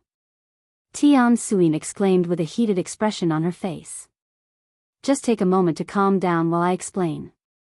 Tian Yenyu sighed, and she continued, first of all, the Silent Rippers are no longer a threat to us. They've already been dealt with, and their leader was even captured. What? Tian Suyin's eyes widened with shock upon hearing this information. The notorious Silent Rippers have been dealt with? Their leader was captured? By whom? Who could possibly be strong enough to do such a thing? And before Tian Suyin could ask these questions, Tian Yenyu pointed at the handsome young man standing behind her and spoke, Meet Xiaoyang. He's the one who helped us deal with the Silent Rippers. Tian Suyin turned to look at Yuan. Although she had noticed his presence, she didn't even bother looking at him as she had more important things to care about. However, when she saw Yuan's handsome face, she became quite startled, mostly because Yuan looked almost like her daughter. Although neither Tian Yenyu nor Tian Xianzu noticed the similarities, Tian Suyin noticed it at glance. Who are you? Tian Suyin asked him after snapping out of her daze. My name is Xian Yang, and I came here to repay a debt my ancestors owed to your ancestors. Yuan said with a friendly smile on his face. Tian Suyin immediately frowned, as she didn't buy his excuse, and he simply looked too suspicious, especially his appearance. Are you the reason my Tian family got entangled with the Lin family and the Silent Rippers? Tian Suyin had a feeling this was the situation and asked him for confirmation. The Tian family and the Lin family had already been tangled with each other even before my arrival. I am simply trying to untangle it. Really? Tian Suyin spoke with a doubtful look on her face. How do I know that you weren't sent here by the Lin family? We've been handling our situation with the Lin family just fine before your help, but look at how things turned out when you showed up. How things turned out? Yuan raised an eyebrow. And he continued, if you're talking about the Silent Rippers, I have already taken care of them, and the leader is being interrogated by the Lin family. As for the Lin family themselves, they have agreed to find the person responsible for hiring the Silent Rippers. You dare to tell me that you, a mere spirit king, managed to deal with the Silent Rippers that are known to have multiple spirit kings? Your farts are getting louder and louder, brat. The frown on Tian Suyin's face burrowed even deeper. He's telling the truth. Tian Xianzu suddenly spoke. I watched him do it, after all. That's right. Xiao Yang is extremely powerful and talented. He can handle multiple spirit kings by himself. Tian Yanyu jumped in to defend Yuan. Tian Suyin turned silent for a good moment after hearing her husband and daughter's words. If you're truly as powerful as they claim, I want to see it for myself. You want to spar with me? Yuan raised an eyebrow. Yes. I have to confirm for myself your strength, after all. I don't suggest doing that, mother. Xiao Yang. He's really powerful. Tian Yanyu said with a worried look on her face. Shut up. I don't care if he's the strongest cultivator in the 9 heavens. Unless I see it for myself, I won't believe it. If that's what it will take for you to calm down. Yuan nodded with a confident look on his face. They entered the courtyard shortly after. I don't want to damage my own home, so let's put up a defensive array first. Tian Suyin said. You're an array master? Yuan asked. No, I am. Tian Xianzu suddenly said. I'm a level 4 array master, he continued. Really? I'm actually a level 2 array master myself. Yuan smiled. Seriously? You're also an array master? Is there anything you can't do? Tian Yanyu asked with a baffled look on her face. Sometime later, Tian Xianzu covered the courtyard in a defensive array. However, since he created it in a hurry, the defensive array wasn't anything impressive and actually quite fragile. When Yuan saw this, he said, Are you sure this is enough? It won't last even a single attack.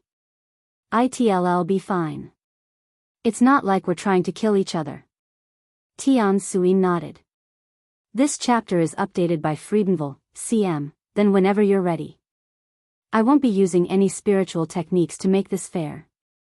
Yuan said with a calm smile. Tian Suyin's eyebrows twitched slightly upon hearing his words that sounded like he was underestimating her. And without warning, she rushed at him with her fists ready to strike. Seeing this, Yuan began dodging her strikes, making it seem as though they were dancing around the courtyard. Eventually, Tian Suyin retrieved her sword and started attacking Yuan with even more intensity.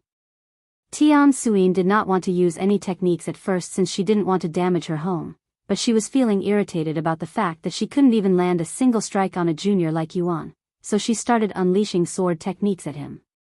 These sword techniques, for some reason, Yuan could feel a sense of familiarity from Tian Suyin's sword techniques even though this is his first time seeing it, and the more he looked at it the stronger this feeling got. It quickly got to the point where he was no longer focused on the fight but the sword techniques instead. Why am I feeling this sense of familiarity from her sword techniques? Is it related to one of my past lives?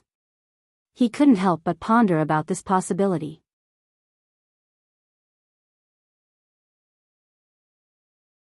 C1086 Lin Family's Gathering.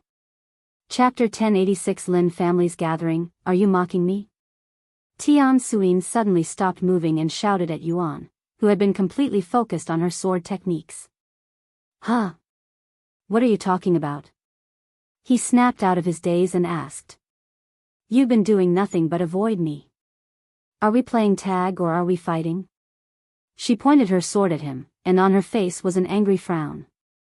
Oh, sorry. I was distracted by something. Yuan said with an apologetic smile on his face. And he asked, by the way, before we continue, can I ask you a question? Where did you learn that sword technique? If you beat me, I will tell you. Tian Suyin sneered. Very well. Yuan gave Tian Suyin a moment to prepare herself. Once it seemed like she was ready, Yuan suddenly disappeared from Tian Suyin's vision even though she had been staring at him without blinking, almost like had disappeared into thin air. She suddenly felt a presence appear behind her, and she instinctively turned around while swinging her sword. Yuan calmly moved his hand behind her elbow, preventing her from turning around any further, and with his other hand, he gave her one good punch on the side of her stomach. Ah! Tian Suyin released a painful cry before falling to her knees. Even though it seemed like an ordinary punch, the punch actually shook the spiritual energy in Tian Suyin's dantian like a shockwave, forcing her body to feel weak, temporarily losing all of her strength. I think the disparity between you and I should be quite clear now. Yuan said to her as he lowered his fist, letting them rest beside him. Tian Suyin gritted her teeth in frustration. She was a sect elder of a relatively strong sect, yet she couldn't even touch a single hair on Yuan's body, who was many years younger than her. And to make matters worse, she wielded a weapon and used techniques while Yuan confronted her with his bare hands. Although Tian Suyin couldn't fully grasp Yuan's strength from their light spar, one thing was clear, and that Yuan was a formidable individual. What did I tell you, mother? Xiao Yang is the real deal. And what he showed you just now isn't even a small fraction of his full strength. Tian Yanyu shook her head at her mother. To be fair, your mother didn't use her full strength either. Well, I think she just wanted to understand my strength even if it's a little. Yuan said, hoping it'd make Tian Suyin feel better. Once the spiritual energy inside her body stabilized, Tian Suyin stood up and spoke in a low voice, Sword of Indomitable Will. That's the name of the sword technique I used, and it's a technique from the Jade sword Manor. Although it's a relatively weak sword technique, I learned it because I liked its name. Sword of Indomitable Will. Yuan mumbled this name in a low voice. I am actually a disciple of this sect, and I also know this sword technique, by the way. Tian Yanyu suddenly said.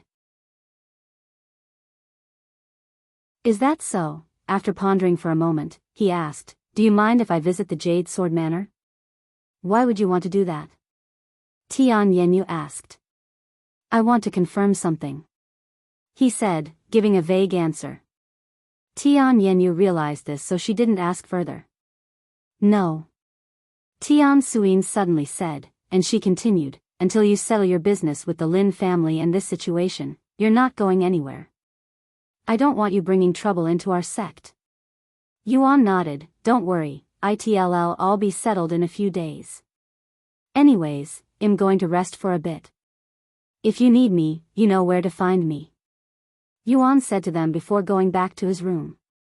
Once Yuan was gone, Tian Suyin turned to look at Tian Yanyu and said with a solemn face, you're going to tell me everything from the beginning. And don't you dare miss even the slightest detail. I understand. Thus, the Tian family went to another room for their meeting. Meanwhile, at the Lin family, all of its members had been gathered in one place under Patriarch Lin's instructions. I wonder what happened. I can't even recall the last time Father gathered all of us in such a manner.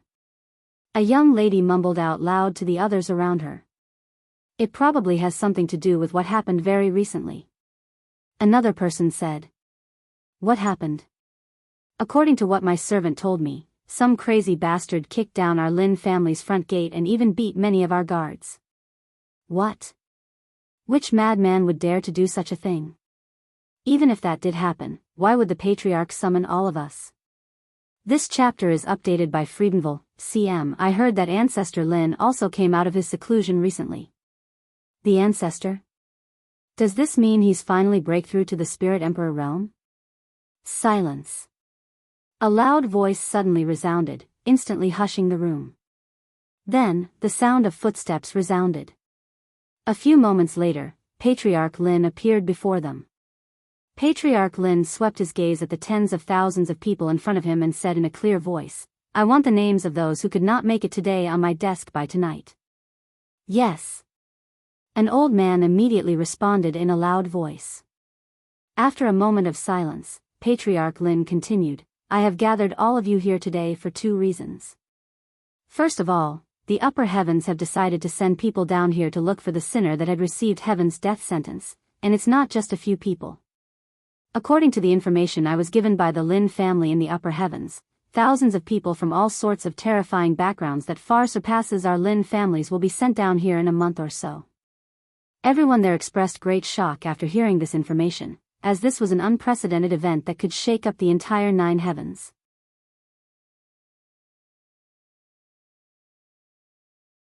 Chapter 1087.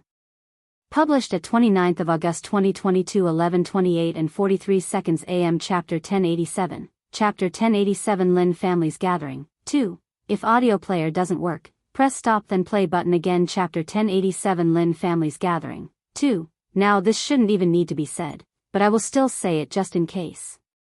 These people coming from the upper heavens are not to be trifled with. Many of them come from backgrounds that could easily wipe out our Lin family and get off scot-free. Patriarch Lin said with a serious expression on his face. If you encounter one of these people, you will give them your utmost respect and treat them as if they are your own ancestors. Most of them will have their cultivation suppressed to peak Spirit King, and they will all be wearing a special badge on their clothes that will distinguish them from the others. Patriarch Lin proceeded to show them a golden badge that was shaped into the word heaven, which could also be read as Tian.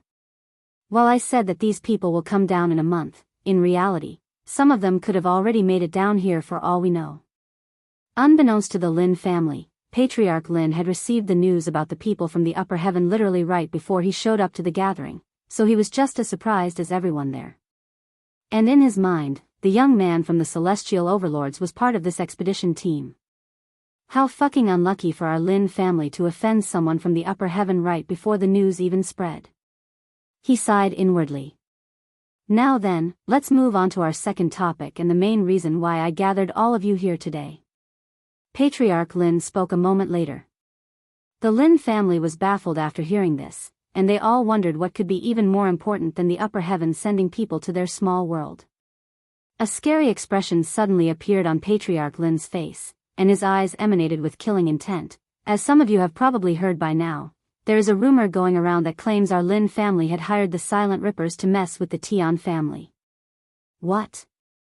Such a thing happened? My God, the people there were shocked to hear this, as if such a rumor was true. This could very well be a death sentence for whoever caused this trouble. Meanwhile, within the crowd was Lin Minghai and Steward Jean, and both of them were sweating profusely at this moment. The two of them exchanged worried glances with each other. If Patriarch Lin learns the truth, not even the heavens would know of the aftermath. I really hope that you'd erased all evidence that could indicate us as the culprits. Lin Minghai stared at Steward Jean in the eyes. Steward Jean returned the stare with a confident look in his eyes. Don't worry, young master, there's no way they know that we were responsible. Patriarch Lin's voice resounded again. To tell you the truth, I already know the culprits behind this incident. What?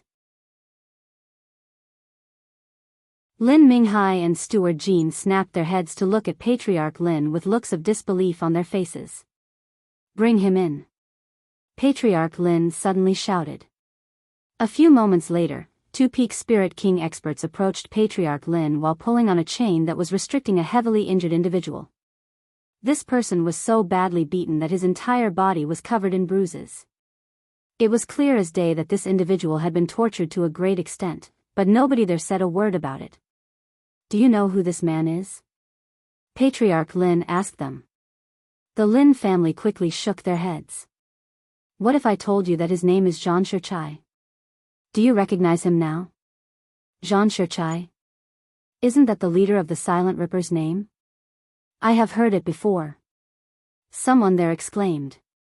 Indeed, this person is the leader of the Silent Rippers, or should I say was. Patriarch Lin confirmed, sending another wave of shock throughout the Lin family. This chapter is updated by Friedenville, CM. Patriarch Lin looked at the pitiful-looking Zhang Shichai and smiled. No matter how strong you think you are, you will never be able to beat someone from the upper heavens, as we're akin to ants before their eyes. Patriarch Lin's words implied several things. 1. That Zhang Shichai was beaten by someone from the upper heavens. 2. That the Silent Rippers are no longer in operation. And lastly, that people from the upper heavens are already in the third heaven. Not everyone noticed these implications, but those that did were greatly shocked. Although it took some effort, I was able to extract a lot of information from Zhang Shichai, the former leader of the Silent Rippers, including the names of the people who hired them. However, I will give the culprits a chance to step forward and admit their mistakes. If you do so, I will lessen the punishment. Patriarch Lin spoke in a loud and clear voice, but he had just spoken 2 lies just now. First of all, no matter how much they tortured Zhang Shichai, they were unable to extract any information from him. Secondly, they did not know the culprits behind this whole fiasco. In other words, Patriarch Lin was bluffing to trick the culprits into revealing themselves. This was a cheap and sly tactic, but it was effective and Patriarch Lin had no time to spare. After all, the quicker he deals with this situation the more likely that Yuan wouldn't wipe the Lin family from the face of this world.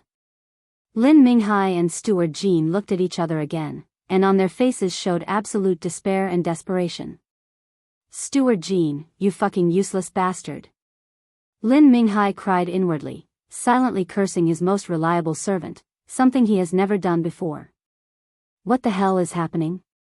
Even if that Xiao Yang had help from the Tian family, they shouldn't have the capability to defeat the Silent Rippers, much less capture their leader, Zhang Shichai. Steward Jean had a hysterical look on his face from being unable to comprehend the situation, and he felt so weak that he was on the verge of collapsing on the spot. If you find any errors, broken links, non-standard content, etc., please let us know so we can fix it as soon as possible. Tip: you can use left, right, A and D keyboard keys to browse between chapters.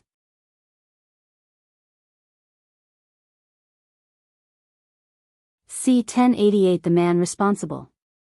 After a moment of silence, Patriarch Lin spoke in a booming voice. 30 seconds. The ones responsible for putting our Lin family in this situation have 30 seconds to get up here and admit to their crimes. If you do so, we will spare you from the death penalty. The death penalty? Lin Minghai cried inwardly. He could have never expected things to get out of control so quickly, nor could he have anticipated such a severe punishment. That bastard came from the upper heavens? No wonder why he dares to act so brazenly. Steward Jean gritted his teeth in fear. However, he wasn't completely hopeless, as he had made some preparations just in case this kind of situation would happen. 10 seconds left. Patriarch Lin's voice rippled in the room, causing the walls to tremble slightly. 5. 4. 3. I did it. It was me. I was the one who hired the Silent Rippers. A clear voice suddenly resounded, and everyone in the room turned to look at the person who just spoke. This person began making his way towards the front of the room. Once he was before Patriarch Lin, the middle-aged man kneeled and kissed the floor with his forehead. This lowly servant is responsible for the mess. Please punish me as you see fit, Patriarch. Patriarch Lin narrowed his eyes at the middle-aged man before him with a pondering face. A moment of silence later, he spoke. I don't recognize you. Identify yourself. It wasn't weird for Patriarch Lin to not recognize the face of every servant in the Lin family due to the sheer number of them. This lowly servant is called Wuxia. I have been a servant of the Lin family for 15 years now. Why did you hire the Silent Rippers? Because it felt like the right thing to do, especially after their attempt to smear the Lin family's name and reputation by associating us with the bandits. Wuxia explained in a calm voice. Your foolish actions have done far more damage than any rumors could. Patriarch Lin shook his head. Patriarch Lin actually could tell by the way Wuxia acted that he wasn't the true culprit, but he couldn't care less and only wanted someone to take the fall and face Yuan's wrath, and the Lin family wouldn't lose out on anything by losing a single servant. Follow me. Patriarch Lin turned around and walked out of the room, followed by Wuxia. Once Patriarch Lin was gone and the atmosphere returned to normal, the others could finally take a breather. Lin Minghai immediately approached Steward Jean and asked him in a low voice, What the hell just happened? I will explain it later. Let's go elsewhere first, young master. All right. They left the room and went somewhere more private. Who was that Wuxia? Why did he admit to something he did not commit? Lin Minghai asked with a puzzled look on his face. A cold smile appeared on Steward Jean's face as he spoke, a lowly servant. It's not hard to make them do things. Lin Minghai stared at Steward Jean in a dazed manner for a moment before he burst out laughing. You're evil, but I really appreciate what you've done for us, Steward Jean. I don't even want to imagine what could have happened to us if you didn't do such a thing. I will do anything to keep you safe, young master. Steward Jean continued to smile. And for the next few days, Patriarch Lin would keep Wuxia locked up in their private prison until the day Yuan returned to their household. A few days later. All right, it's about time I check up on the Lin family. You don't have to come with me if you don't want to. Yuan said to Tian Yenyu as he walked to their front gate. I am coming with you. Tian Yenyu insisted with a stern-looking expression on her face. I am also coming with you, and this is not up for debate. Tian Suyin suddenly said. If my daughter and wife are going, I can't stay behind now, can I? Tian Xianzu sighed. Yuan smiled. The more the merrier. Thus, Yuan and the entire Tian family began making their way to the Lin family, attracting much attention from the pedestrians they passed as they got closer to their destination. News of the Tian family confronting the Lin family quickly began spreading throughout the entire city like wildfire.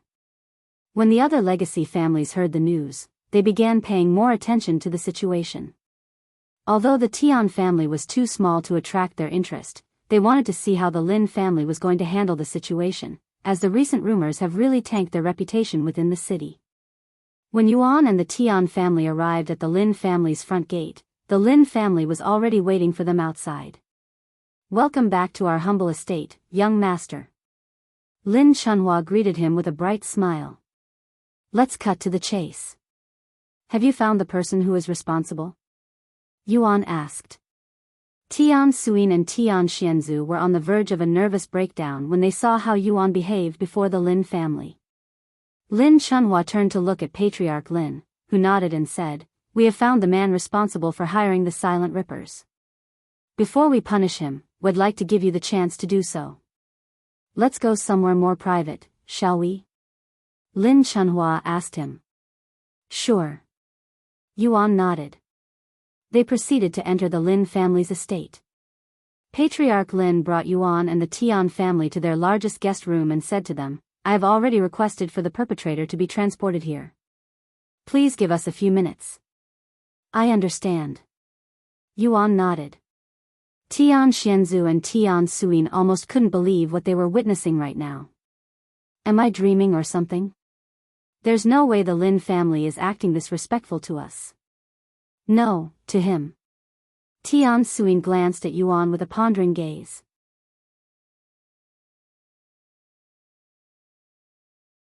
Chapter 1089. Published at 3rd of November 2022 5:27 and 11 seconds AM. Chapter 1089. Chapter 1089 The Man Responsible. 2. If audio player doesn't work, press stop then play button again. I knew he was someone special, but to think he was this special. Tian Xianzu swallowed nervously as he sat in the Lin family's guest room. Both Tian Xianzu and Tian Suyin held their breaths as they waited for the Lin family to bring in the culprit. A few minutes later, a middle-aged man with a somewhat blank look on his face was escorted into the room while his hands and legs were chained, and he appeared to have been beaten quite badly. This servant is Wuxia, and he claimed responsibility for hiring the Silent Rippers. His reason being the recent rumors that have been spreading about our Lin family. In other words, he wanted revenge. Patriarch Lin said. Yuan narrowed his eyes at Wuxia, causing him to tremble. Xiao Yang. I don't think he's the culprit. Tian Yanyu whispered in his ears. Even she could tell at glance that this servant wasn't responsible for it. Take a seat. Yuan gestured for Wuxia to sit before them. Wuxia didn't dare to get comfortable, but Lin Chunhua insisted, if the young master tells you to take a seat, you will take a seat. Wuxia quickly nodded his head and walked to the chair in small steps. Once he was seated, Yuan retrieved the Grail of Truth and placed it on the table.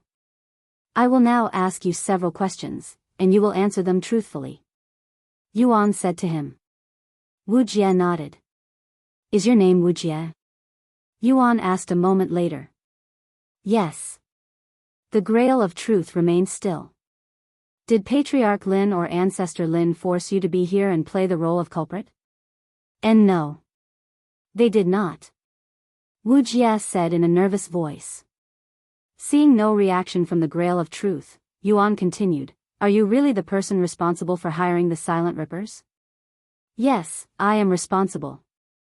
Wuxia spoke with a somewhat defeated look on his face. The Grail of Truth immediately pulsated with light. Yuan smiled and said, You're lying to me. Wuxia's eyes widened with shock, and he roared, And no. I am not lying. I swear that I am responsible. I was the one who hired the Silent Rippers to attack the Tian family. The light coming from the Grail of Truth only became brighter as Wuxia lied more. What is the meaning of Th? Lin Chunhua tried to question Wuxia, but Yuan stopped him with a simple gesture. Please, allow me to ask him the questions. All right. Lin Chunhua stepped back and began glaring at Patriarch Lin with a threatening glare, causing him to swallow nervously. Why are you lying? Why would you claim responsibility for something you didn't do? Who are you trying to cover for? Yuan asked Wuxia, who could only silently shake his head now because he knew that his lies would be exposed if he uttered even a single word. Either you're so incredibly loyal to the person you're trying to protect that you'd be willing to sacrifice your life for them, or you're being forced to do so. Which is it? Yuan asked. Please. I am really responsible, you have to believe me. Wuxia spoke in a low voice, sounding as though he was on the verge of crying. Yuan turned to look at Lin Chunhua and spoke in a cold voice. What is the meaning of this? Do you think I am foolish enough to believe this farce? Or did you expect me to just accept it as it is? Neither. Lin Chunhua roared. He approached Wuxia and continued, I will swear upon my surname and soul that I will protect you from whoever you're trying to protect. Tell us, why are you lying? I will also guarantee your safety. Patriarch Lin suddenly added. Upon hearing these words, Wuxia immediately broke out in tears and bawled his eyes out. My family was taken from me. My wife and my daughter are taken as hostages. They told me that if I don't take the blame they would sell my wife and daughter to the worst brothels in the city. Wuxia cried out loud. Lin Chunhua gritted his teeth in anger upon hearing this information. Which bastard within the Lin family dares to do something so vile? Tell me. He roared, causing the entire room to shake. Steward Jean. Wuxia blurted this name out loud, feeling as though a mountain had been lifted from his chest. What? Patriarch Lin exclaimed. Who is this Steward Jean? I don't recognize this name. Lin Chunhua immediately asked for more information. Steward Jean is one of our most loyal servants. He's currently serving Lin Minghai, my son. Patriarch Lin muttered in a low voice. There was no way he could hide this information since everyone knew about it. If he tried to hide it from Lin Chunhua, it would immediately be exposed as a lie, and he would experience his father's wrath. Don't tell me your son. Lin Chunhua's body trembled in anger. W8. He only said Steward Jean's name. While it's true that he works directly for my son, there's no evidence that suggests my son is part of this farce. For all we know, Wuxia could be lying about this whole thing. Patriarch Lin exclaimed.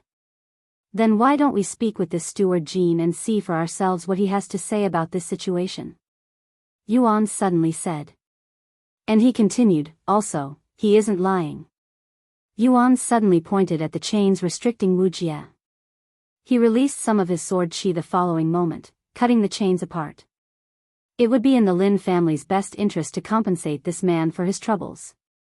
Lin Chunhua nodded. I will personally compensate him once all of this is over. You have my word. Then let's call for this steward Jin, shall we? Yuan smiled. Patriarch Lin immediately summoned steward Jin to their room.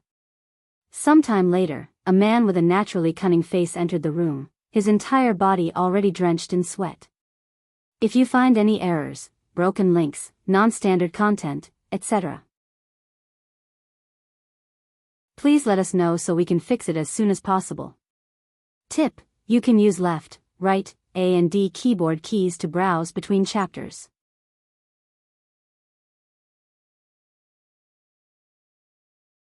Chapter 1090.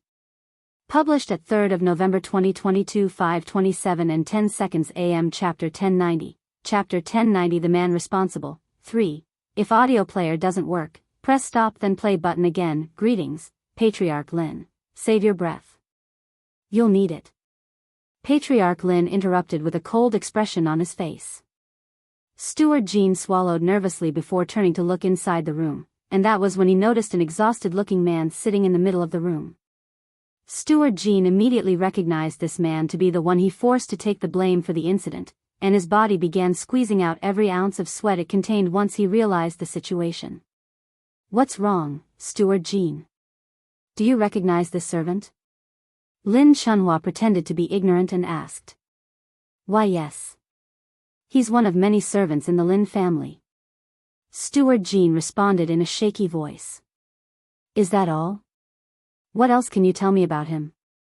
Patriarch Lin continued to ask. However, Steward Jin couldn't utter another word out of his mouth. Let's stop this pointless chatter and get straight to the point. Wuxia, is this man, Steward Jin, the individual who forced you to take the blame? Lin Chunhua suddenly said. Wuxia glanced at Steward Jin, seemingly hesitant to respond. Don't forget, both you and your family have our full support. Patriarch Lin reminded him. Wuxia nodded, and after taking a deep breath, he spoke. Yes, he is the man who threatened my family. That's a load of bullshit. Steward Jin subconsciously roared out loud. When he realized what had just done, he quickly followed it up. Patriarch. Ancestor. That man is speaking nonsense. I never threatened him. I am being framed. And before they could respond, Steward Jin pointed at Wuxia and continued, you claim that ID threatened your family, but what proof do you have to back that claim? How dare you try and frame me? A mere servant. The room became dead silent. A calm voice broke the silence a moment later. There is only one proof we need. What? Steward Jin shifted his gaze to the handsome young man sitting on the other side of Wuxia. Yuan pointed at the grail of truth resting on the table and continued, he's not lying, and that is all I need to know that you're guilty. Now tell me, are you solely responsible for this mess, or are there others? Steward Jin didn't dare to speak, as he didn't want to drag his master to hell with him. However, Lin Chunhua wasn't having any of this, and he grabbed Steward Jin by the neck before lifting him into the air. Speak. Who else is responsible? And nobody. I am the only one responsible. He muttered. The grail of truth immediately began pulsating with light. When Lin Chunhua saw this, his expression turned cold, and he suddenly tossed Steward Jin across the room. The room shook slightly when Steward Jin's body slammed into the wall, leaving behind a large crack on it. Patriarch Lin approached Steward Jin and spoke in a low voice. If you tell us the truth, I might spare you the death penalty. Feeling as though a dim light had appeared in his seemingly pitch-black situation, Steward Jin became hopeful that he might survive this ordeal. On the other hand, if you don't, I will personally torture you for 100 years. Lin Chunhua suddenly said. Steward Jean's body trembled in fear upon hearing such horrifying words, and he subconsciously muttered out loud, Minghai. Young Master Lin Minghai is also responsible. The temperature in the room suddenly dropped significantly, and Patriarch Lin mumbled in a low voice, Minghai. He's also responsible for this? Patriarch Lin didn't want to believe that his son was involved with the Silent Rippers, but somewhere deep within him believed otherwise. Lin Minghai. Although I don't recognize this name, since he has the Lin family's surname, is he a direct descendant? Lin Chunhua asked his son, who nodded in a stiff manner.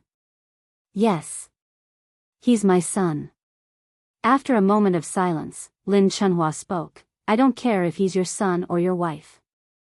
If he's responsible, he will take responsibility. Bring him here. Patriarch Lin had no choice but to summon Lin Minghai to the room. Several minutes later, Lin Minghai entered the room. Greetings, a clear sound rippled in the room almost immediately after Lin Minghai opened his mouth.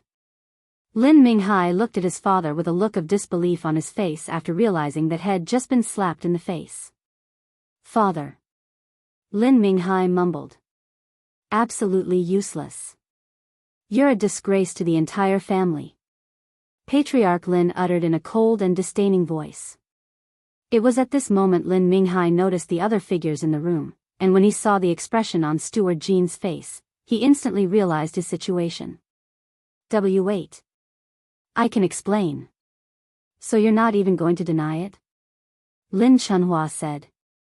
Lin Minghai was speechless. If Steward Jean had given him up, there was no way he could talk his way out of this. The only thing he could do is hope that they wouldn't kill him because of the Lin family's blood that is currently running through his veins.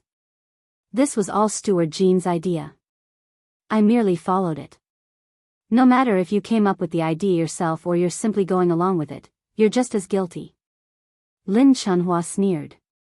He turned to look at Patriarch Li and continued, You have assured the young master that you will punish the culprit with death regardless of their identity, and your son is no exception. But since he is your son, I will allow you the courtesy to end his life. As for you. Lin Chunhua suddenly looked at Steward Jean. Whoosh. Before Steward Jean could even open his mouth, Lin Chunhua tossed his sword that was aimed directly at Steward Jean's heart, pinning him into the wall and killing him instantly. Lin Minghai fell on his buttocks when he saw this, and he even pissed his own pants. Please have mercy, father. Lin Minghai crawled to Patriarch Lin's feet and began begging for his life. If you find any errors, broken links, non-standard content, etc., please let us know so we can fix it as soon as possible. Tip: you can use left, right, A and D keyboard keys to browse between chapters.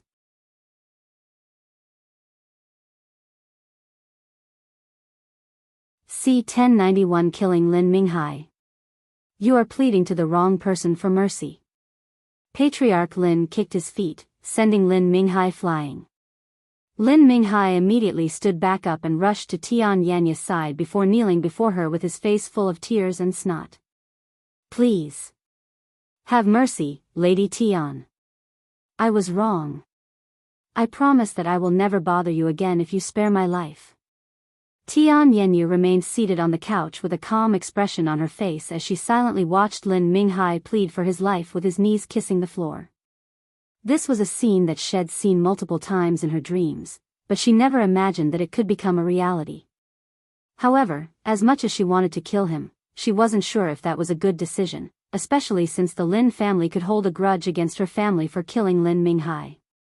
She turned to look at her family for advice. Unfortunately, both her parents were still frozen stiff from fear because of their situation.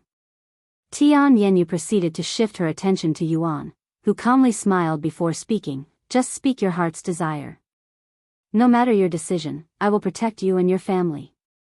When she saw the calmness on Yuan's face, Tian Yanyu also called down. Me, okay. She nodded before turning to look at Lin Minghai, whose face was filled with tears and snot. You have been a thorn in my life for many years now, and I cannot count the amount of times that I wanted to kill you with my own hands. However, I lacked both the power and courage. After taking a deep breath, she continued, but things are different now. A cold light flickered within her gaze, and she stood up before facing Lin Minghai. I wanted to kill you when you tried to bully me into submission. I wanted to kill you when you messed with my family. I have been wanting to pierce your neck with my sword for many years now, and now that I have the chance, it wouldn't make sense for me to refuse. Tian Yanyu retrieved her sword from her spatial ring. Hi. Lin Minghai fell on his buttocks again, and he started kicking his feet at the floor, pushing himself away from Tian Yanyu. Father. Are you really going to let her kill me? I am a descendant of the Lin family. I am your son. You must save me. Lin Minghai turned to look at Patriarch Lin for help, but his face froze when he saw that Patriarch Lin wasn't even looking at him. In fact, Patriarch Lin appeared to be ignoring him on purpose. Seeing this, Lin Minghai knew that his fate was sealed and that he was doomed. Please. Lady Tian. Spare my insignificant, whoosh. Tian Yanyu suddenly took a large step towards Lin Minghai while thrusting her sword at him. Her cold blade penetrated his neck and came out the other end. After skewering Lin Minghai's neck with her sword, Tian Yanyu flicked her arm, decapitating Lin Minghai completely with one swift and decisive movement. Lin Minghai's headless body collapsed on the floor a moment later, and not wanting his blood to dirty the room, Lin Chunhua sealed the fatal injury. Tian Suyin snapped out of her daze after hearing the sound of Lin Minghai's head fall to the ground. Yanyu. You. She was in disbelief, and she feared the Lin family's retribution. The room fell silent once again. Sometime later, Yuan stood up and said to the Lin family, "Thank you for upholding your promise. I will consider this whole situation settled now, and I will not fault the Lin family anymore." Lin Chunhua bowed to him. "We only did what was natural. Then we will be leaving now." Yuan proceeded to walk towards the door only to stop at the door. He turned around and continued speaking, "Just a reminder, the Tian family is under my protection. Any harm towards them and I will consider it a personal attack on me. Please be at ease, young master. The Lin family will not touch the Tian family. In fact, we will even compensate them for whatever damage we've caused them." Lin Chunhua said. It's okay. We appreciate the offer, but what's done is already done. Let's not dwell on the past and keep moving forward. Tian Xianzu said with a stiff smile on his face. As enticing as Lin Chunhua's offer was, Tian Xianzu wanted to end all relationships with the Lin family as soon as possible. And as long as nobody deliberately messes with their business, they will eventually recover all of their losses. Yuan and the Tian family left the Lin family shortly after and returned to their own territory. Lin Chunhua turned to look at Wu Jia and said, "You will also forget everything that transpired here today. I promise the Lin family will not touch you or your family for as long as you keep your mouth shut." "Yes. Please excuse me." Wu Jia bowed to them before running out of the room. "Tell the family and others that your son had died in an accident," Lin Chunhua said to Patriarch Lin once they were alone. "I know," Patriarch Lin sighed. "Let today be a lesson. This is what happens when one offends someone from the upper heavens. We're lucky to get away with just 2 dead bodies. If he wanted to, he could have eradicated our entire family." "I know," Patriarch Lin repeated in a spiritless voice.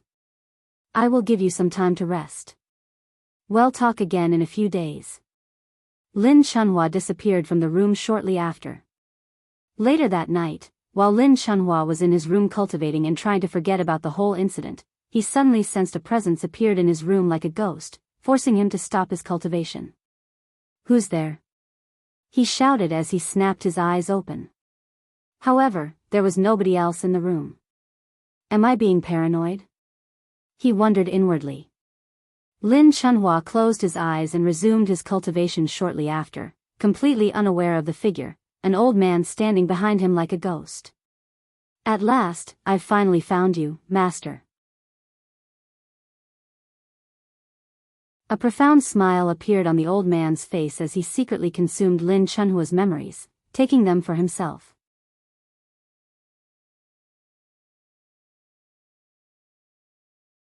C1092 Vanishing Demon. After leaving the Lin family's residence, Yuan and the Tian family went straight back to their own residence. None of them spoke a word to each other during the whole journey back, and when they finally returned to their residence, the Tian family could finally take a breather.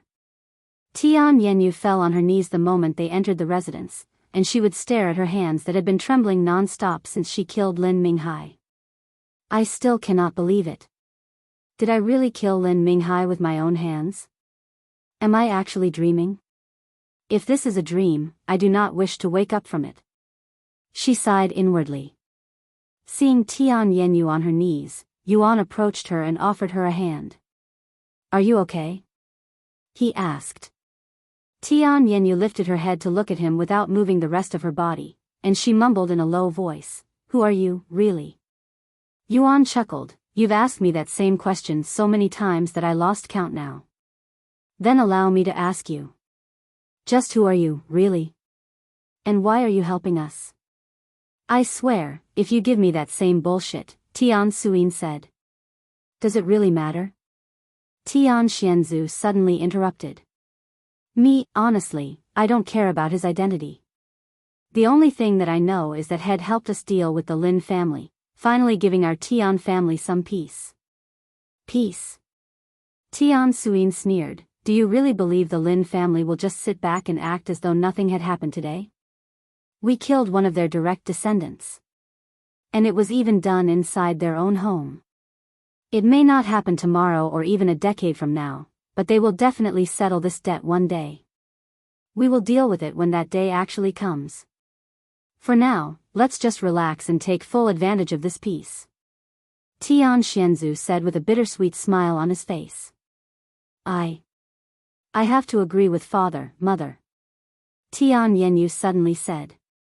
Lin Minghai would not have stopped until I was groveling at his feet, so our family would have to deal with the Lin family regardless of what happened today. As for Xiao Yang's true identity. Despite my question just now, I don't really care about that anymore. While it's true that I am curious, I won't pursue it if he doesn't want to reveal it. As long as he isn't a threat to us, I couldn't care less about his identity. Tian Yenyu stood back up and glared at Yuan with clear eyes. Thank you, Xiao Yang. Because of you, I was able to turn my dream into a reality and kill Lin Minghai. Now I won't have any more nightmares about him. If there's anything that I can do for you, don't hesitate to ask, as I am now indebted to you. Yuan shook his head, No, you don't owe me anything. In the first place, I helped you because of a debt my family owed your family. Then you can consider that debt fully repaid. Tian Yenyu smiled. Humph, Tian Suyin snorted, Now that you no longer owe our family any debt, you may leave. I ignore her. You can stay here for as long as you'd like, Xiao Yang. Tian Yenyu quickly said. Thank you. Then if you don't mind, I would like to stay here for a little longer until I figure out my next steps. Didn't you say that you'd like to visit my sect, the Jade Sword Manor? We can do that next. Tian Yenyu recalled. Alright, when do you plan on bringing me there? We can go back as soon as tomorrow if you want. Sure. Yuan nodded. That night, Yuan logged off to notify Meishio and the others about his plans. How long do you plan on staying with this family? Chu Liuxiang asked him. I'm not sure yet, but I will let you know the moment I do. Then I will continue cultivating at the Cultivator's Haven until you return. I've made significant progress in my cultivation, so much so that I was going to ask you to go on without me for a while longer. Me too. Meishio said. That's perfectly fine. In fact, if you wish to continue cultivating in seclusion even after I am done with the Tian family, just let me know. It will benefit you more than just following me around, after all. Then it's decided. Meishio, let's have a race to see who has the most breakthroughs. Chu Liuxiang suddenly said. Sure. Meishio mumbled with raised eyebrows. Meanwhile, Lin Chunhua was losing his memories without even being aware of it. Master is currently being hunted. The old man sighed inwardly when he realized the situation through Lin Chunhua's memories. He wasn't worried about the 7 legacy families, but with people coming from the upper heavens was a different story. He won't be able to handle the upper heavens in his current state, but they also don't know the master's identity in this life yet. I must keep it that way for as long as possible.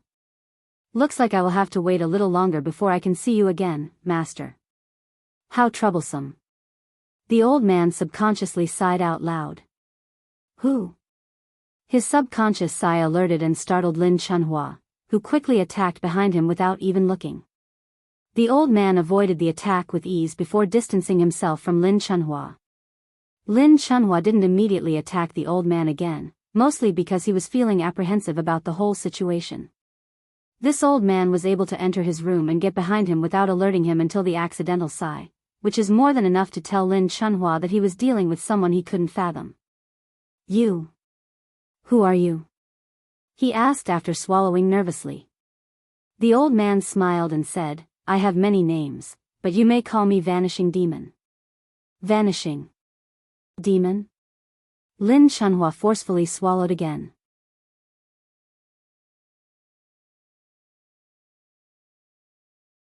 Chapter 1093. Published at 3rd of November 2022 5:27 and 6 seconds AM. Chapter 1093, Chapter 1093 Vanishing Demon, 2. If audio player doesn't work, press stop then play button again. Lin Chunhua felt an intense sense of dread course through his body as he stood before the old man known as the Vanishing Demon. With hundreds of years of experience, he instinctively knew the old man was bad news. Despite being one of the most powerful cultivators in the third heaven, he felt powerless, almost as though had gone back to the days when he was just a young and ignorant cultivator who'd just encountered a powerful beast that he had no hopes of defeating by himself. Vanishing. No, Senior Vanishing Demon, what business do you have with me? A slight smile appeared on Vanishing Demon's face. You are a smart one, Lin Chunhua. Despite your status within this realm, you still remember how to be humble. People like you are rare in the upper heavens. If it weren't for this characteristic of yours, the Lin family would have perished. He knows me. Lin Chunhua doesn't recall introducing himself, and this was definitely their first meeting. Anyways, I am here to keep my master safe. Vanishing Demon spoke. Your master? Lin Chunhua raised an eyebrow. Who could possibly have someone this powerful under them in this small realm? Yes, and you've met him already. In fact, he was here just earlier today. Why you mean that young man? Mi Yuan's image flashed inside Lin Chunhua's head. Then he realized something. Wait. To keep him safe? Why do you need to see me to do that? Are you worried that I might retaliate against him because of what happened today? I swear on my surname that I will not do such a thing. Vanishing Demon chuckled. Retaliate? Even the Celestial Emperor couldn't defeat him, much less the Lin family. The Celestial Emperor. Just who are you guys? Lin Chunhua was speechless. Just a few ambitious individuals trying to do what they think is best for this world. Vanishing Demon smiled. Anyways, my business here is finished. You will be questioned about me in the near future, but don't worry, you won't remember a thing about our conversation just now, and it will be like our meeting had never even happened. What do you mean by? Before Lin Chunhua could even finish his sentence, Vanishing Demon disappeared from his room like a ghost. He stood there with a dazed look on his face. Several moments later, Lin Chunhua snapped out of his daze, and he proceeded to look around the room with a confused expression on his face. Why am I standing here? I was cultivating just a second ago. He wondered inwardly. He decided to not think too much about it and returned to his cultivation with all of his memories regarding Yuan erased from his memories. However, he still remembered the Tian family, as well as the incident with them, just not the person who was behind it. After leaving Lin Chunhua's room, Vanishing Demon visited other people within the Lin family, starting with Patriarch Lin. Once he acquired Patriarch Lin's memories, he went on to steal the memories of everyone that knew about Yuan's existence, leaving no stones untouched. Once he cleaned up the entire Lin family, Vanishing Demon did not take a moment to rest and immediately went to his next target, the other legacy families.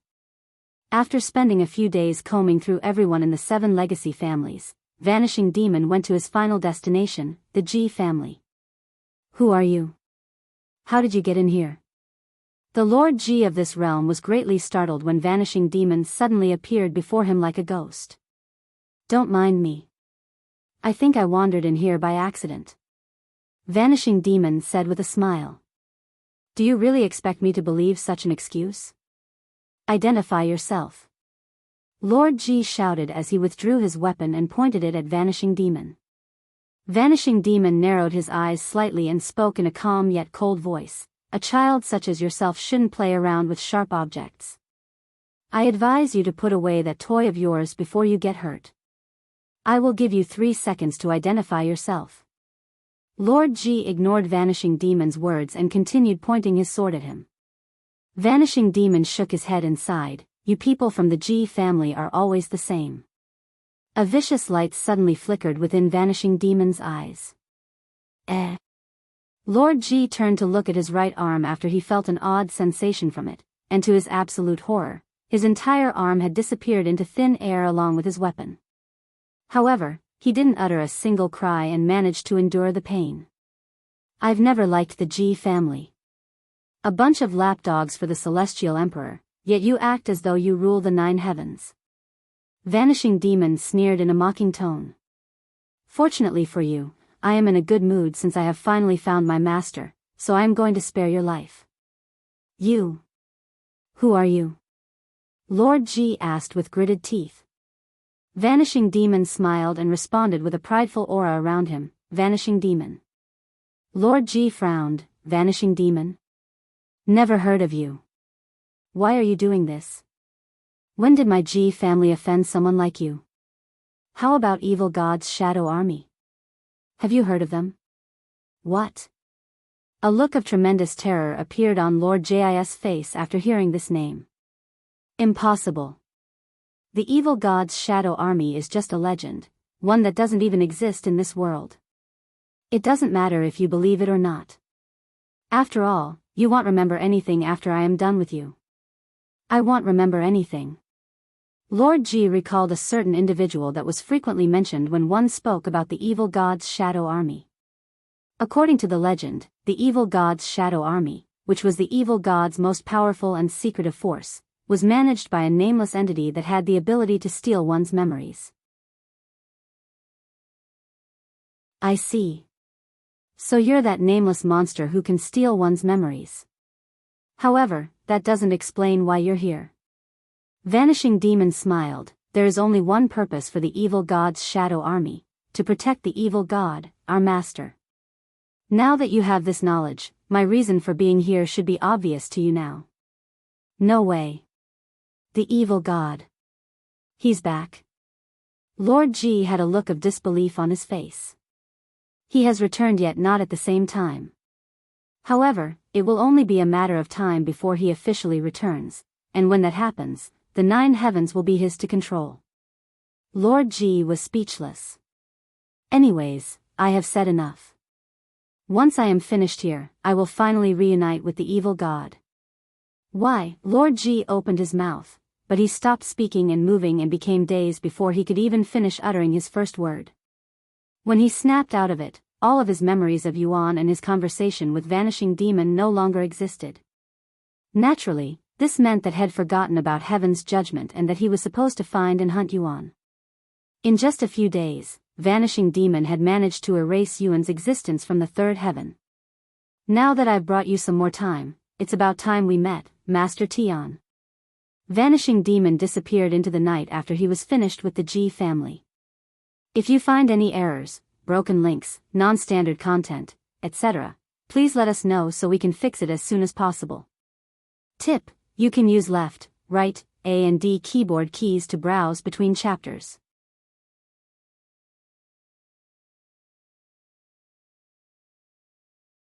C1094 Jade Sword Manor. The day after the incident at the Lin family, Yuan left the Tian family with Tian Suin and Tian Yenyu. Are you sure you want to stay behind? What if the Lin family attacks while we are away? Tian Suin looked at her husband with a worried expression. Stop being so paranoid. I have a good feeling the Lin family won't bother us. He nodded with a calm smile. Sometime later, they left the residence and went to the nearest city teleporter. Before we arrive at the sect, I want you to remember some rules. Tian Suyin said to Yuan after they exited the teleporter and made their way to the Jade Sword sect. M1, you will not wander the sect alone. 2, you will have someone with you at all times. She turned to look at Tian Yenyu and continued, since you agreed to let him in the sect, he'll be your responsibility. Don't let him out of your sight. I know. Yuan couldn't help but smile. Why do you have to make it sound like I have some ulterior motive for visiting your sect? You don't? Me, I don't. I don't believe you. Tian Suyin snorted. Yuan casually shrugged. Once they arrived at the sect, Tian Suyin said to Tian Yenyu, don't forget about the upcoming event. There will be a briefing about it tomorrow. I know. Tian Suyin went ahead into the sect and quickly disappeared from their sights. Let's get you checked into the sect as a guest first. Tian Yenyu said to Yuan. Okay. Yuan proceeded to follow her into the sect. Sometime later, they stopped above a large building. This is our administration building. Once we check you in, you'll be given a guest uniform. You'll have to wear this uniform for as long as you are within the sect. Tian Yenyu explained to him as they descended in front of the building. The moment they entered the building, Yuan could feel multiple pairs of eyes staring in their direction. Disciple Yenyu. You're back in the sect, and you're okay. An old man with short white hair rushed over when he noticed them. Hello, Elder Meng. Of course I am fine. Why wouldn't I be? Tian Yenyu showed him a friendly smile. Why wouldn't you be? Elder Meng looked at her with wide eyes. There's a rumor going around that the Lin family has captured you and is holding you prisoner. Did that not happen? I wouldn't be here if I was captured, now would I? I don't know where that rumor came from, but it's not true. That's relieving to hear. Then the rumor about your family starting a fight with the Lin family is also false, right? That's true. However, it's already been settled. That doesn't sound assuring. However, now that you're back in the sect, even the Lin family cannot touch you. We've warned you multiple times to not leave the sect, but alas. Elder Meng shook his head. He then shifted his gaze to the handsome young man standing behind her. Who's this young man? Your boyfriend? Tian Yenyu chuckled. This is Xiao Yang, a guest in my family, and he's also our savior. I brought him here because he wanted to look at our sect. Xiao Yang, this is Elder Meng. He's a close friend of my mother, and he used to be my tutor even before I came to the sect. Tian Yenyu introduced them to each other. She didn't deny it. Elder Meng could only think about how Tian Yenyu had ignored his earlier comment calling Yuan her boyfriend, something she would usually deny on the spot and even get angry about it. Just who is this Xiao Yang? How interesting. He smiled inwardly.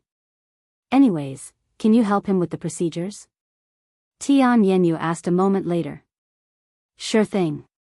Follow me, Xiao Yang.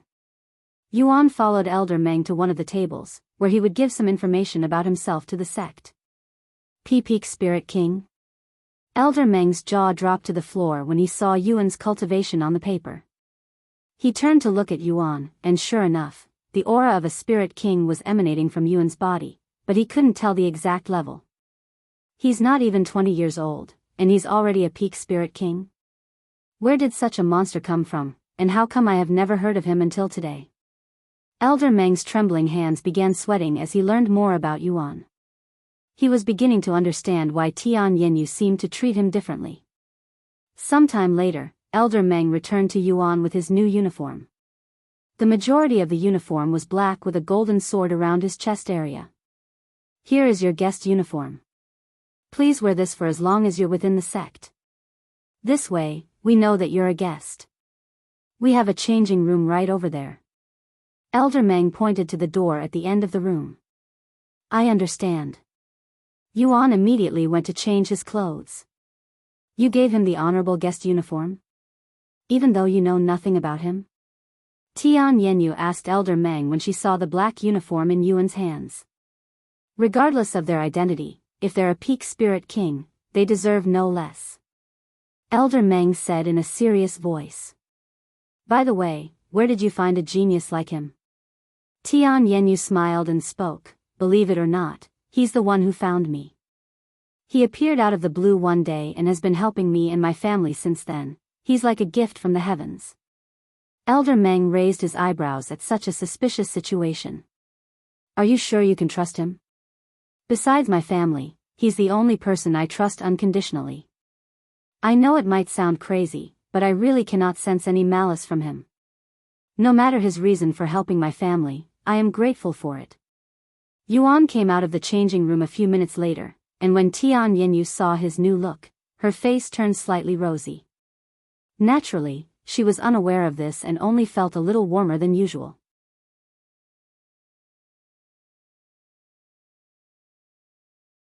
Chapter 1095. Published at 3rd of November 2022 5:27 and 2 seconds AM. Chapter 1095. Chapter 1095 Jade Sword Manor. 2. If audio player doesn't work, press stop then play button again. Elder Meng whistled after seeing Yuan in their guest uniform. Not bad, young man. But you would look even cooler in our official uniform. How about joining our sect? With your cultivation, you would immediately become a core disciple or even a high-ranking sect elder if you wish. Yuan smiled at his offer and said, thank you for the offer, but I don't plan on staying in this world for too long. This world? Are you going to challenge the stairway to heaven soon? Something like that. He nodded. I see. What a pity. Tian Yenyu looked at Yuan with a perplexed expression on her face after hearing this. We've just met, yet he's already leaving. She sighed inwardly. Come on, I will show you around the sect. She said to him a moment later. All right. Mi Yuan left the building with Tian Yenyu the next moment, and she would proceed to give him a tour around the Jade Sword Manor. Unlike the sects within the lower heavens, the sects within the third heaven are so vast that flying is required if one wanted to travel around, as most sects are split into hundreds if not thousands of smaller platforms that usually floated above the ground to save space. This is one of our training grounds.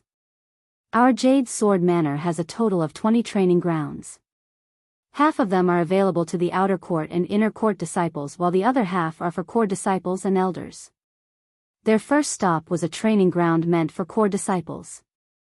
Due to their naturally low numbers, the training ground appeared to be empty at first with only a few disciples training on it, but their sword techniques were so flashy and powerful that if there were more disciples training there, they could accidentally hurt each other.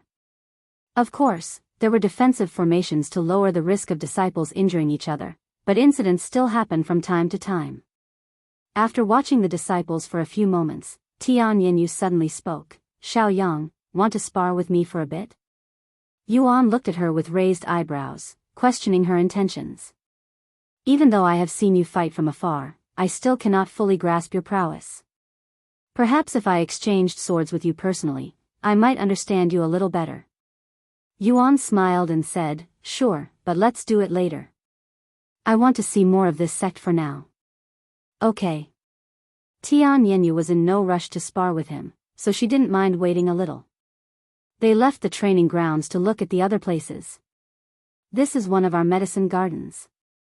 We have around 100 of them. Unless you want to get attacked by the guards, don't get too close to it. Only those with official orders are allowed to step foot on these grounds. Of course, these aren't our most valuable treasures. Those are hidden somewhere within the sect. The medicine garden before them was filled with all sorts of plants that stretched to the horizons, and a few moments after their arrival, Yuan could sense someone watching them from afar. They didn't linger and proceeded to the next area shortly after. Over the several hours, Tian Yenyu would bring Yuan to many different spots within the Jade Sword Manor, but even after spending so many hours, they were not even halfway finished with the tour. Seeing how it was starting to get dark, Tian Yenyu suggested they take a break and eat some food. Sounds great. Yuan nodded. Sometime later, they arrived at the Comfort Peak, a place designated for disciples to relax. This is Comfort Peak, where disciples go to relax or have fun when they're feeling tired or simply need to release some stress. If you seek entertainment, you will find most of them here. The best restaurants in the sect could be found here. What do you feel like eating today? Tian Yenyu asked him. I will let you decide. I'm not a picky eater and I enjoy almost everything. All right. Then I will bring you to my favorite store. As Tian Yenyu led Yuan through the comfort peak, the disciples around them would stop whatever they were doing to stare at them. Is that senior apprentice sister Tian Yenyu? There's only one person in this sect with her beauty. It's definitely Fairy Tian. I thought she was being held captive by the Lin family after starting a fight with them. Who's that young man beside her? He's even wearing the honorary guest uniform. I cannot sense his cultivation. Is he a mortal?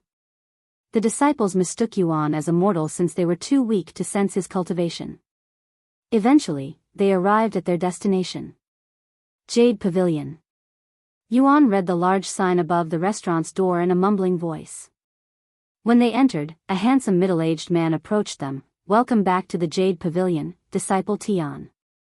We've missed your presence dearly. It's been a while, Li Ming.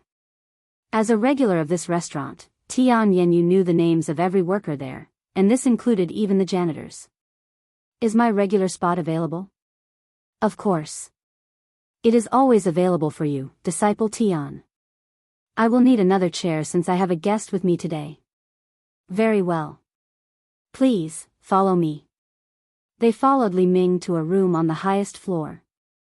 The interior of the room was small and shaped like a rectangle, but it had more than enough room for 2 people. However, the best part of this room was not the interior but the view it provided, as the guests were able to see pretty much the entire place through the balcony. Once they were seated, Li Ming handed them a menu and patiently waited for them to order. Tian Yenyu ordered 2 dishes while Yuan ordered 10 times that amount, which raised eyebrows, but Li Ming didn't say anything and left to prepare their order. If you find any errors, broken links, non-standard content, etc., please let us know so we can fix it as soon as possible. Tip: you can use left, right, A and D keyboard keys to browse between chapters.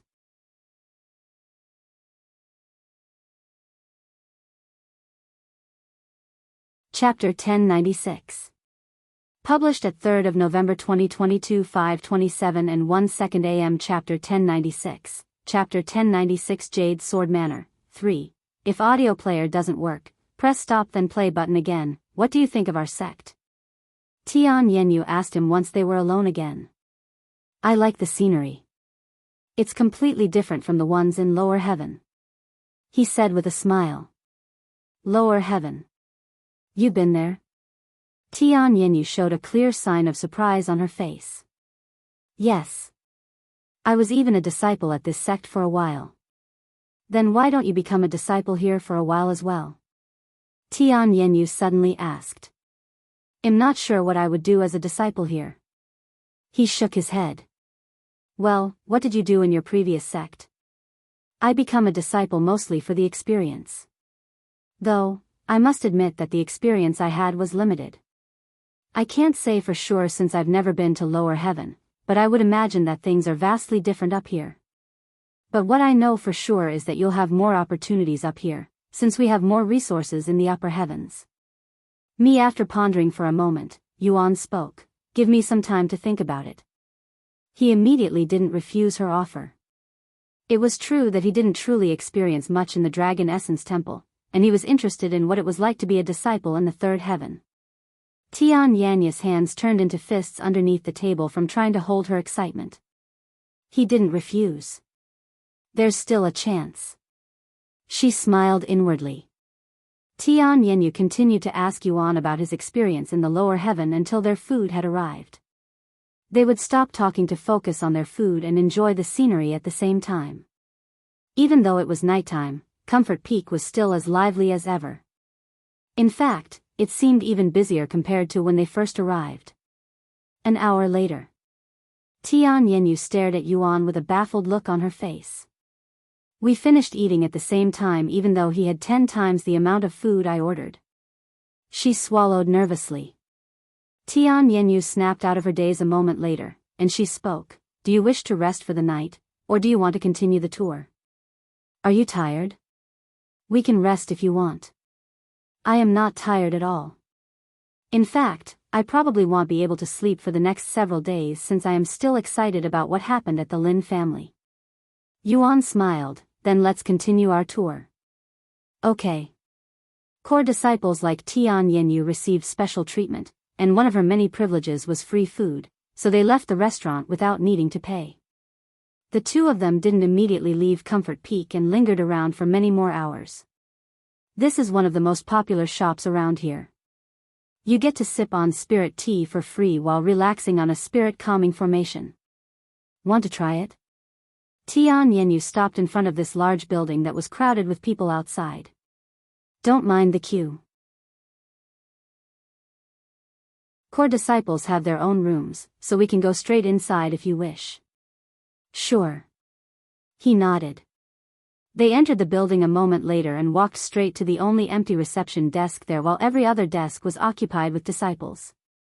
Welcome to the Jade Tea Shop, Disciple Tian. The worker there immediately greeted her. A room for two. Sure thing. The worker handed her a small jade tablet a moment later without asking any questions.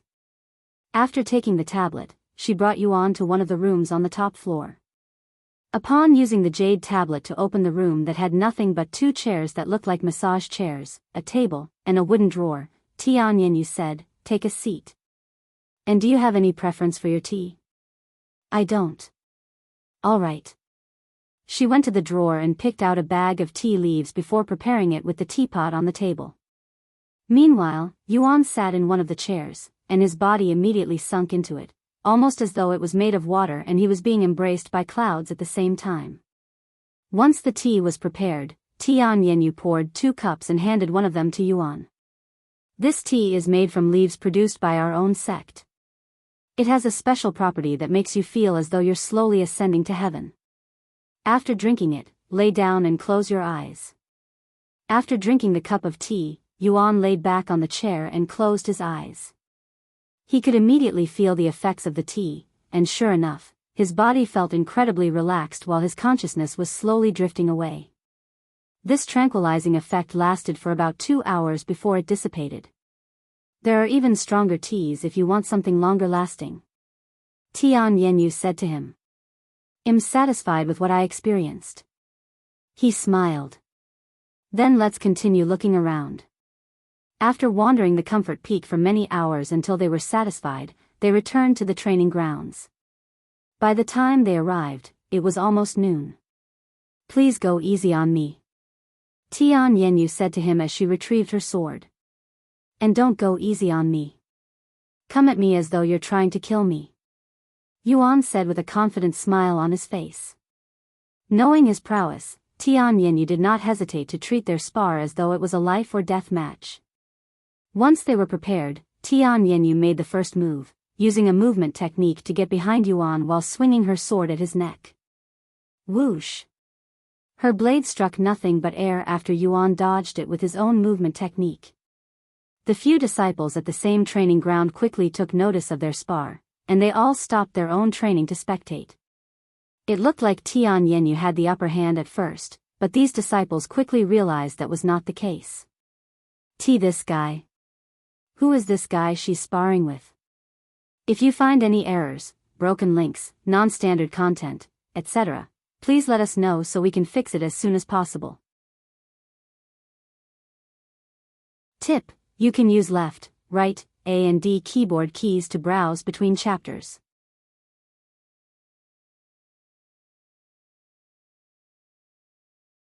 C1087 Nameless Emperor's Tomb.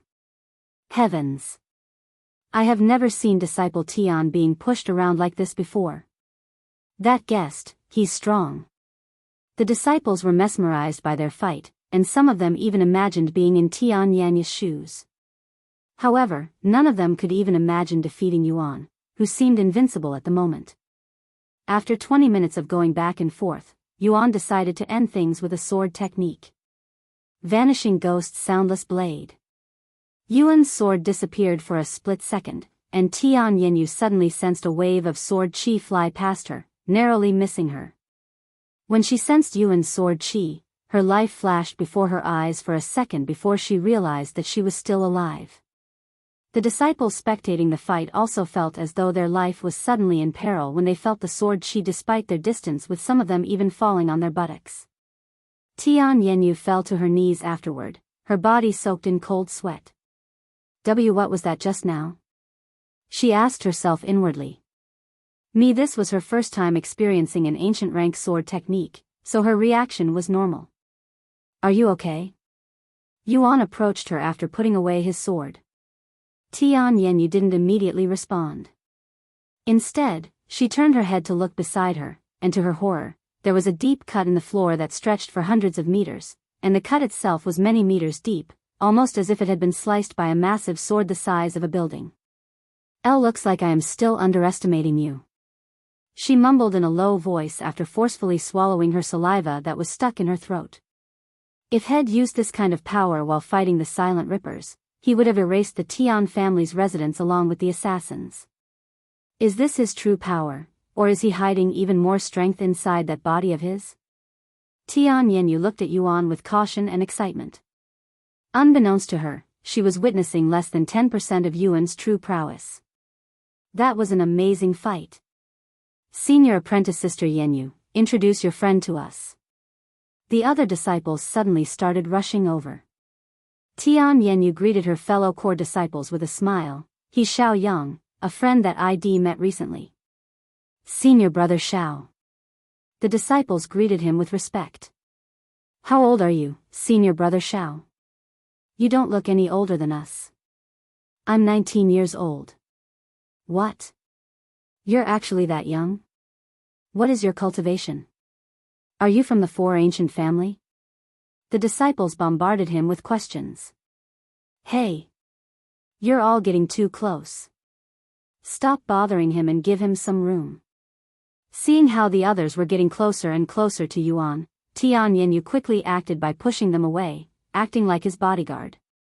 The disciples were surprised by Tian Yanyu's unnatural behavior, so they subconsciously stepped away from Yuan. Xiao Yang, let's go. There's a briefing that I must attend in a bit. We can continue our tour afterward. Tian Yanyu then said. All right.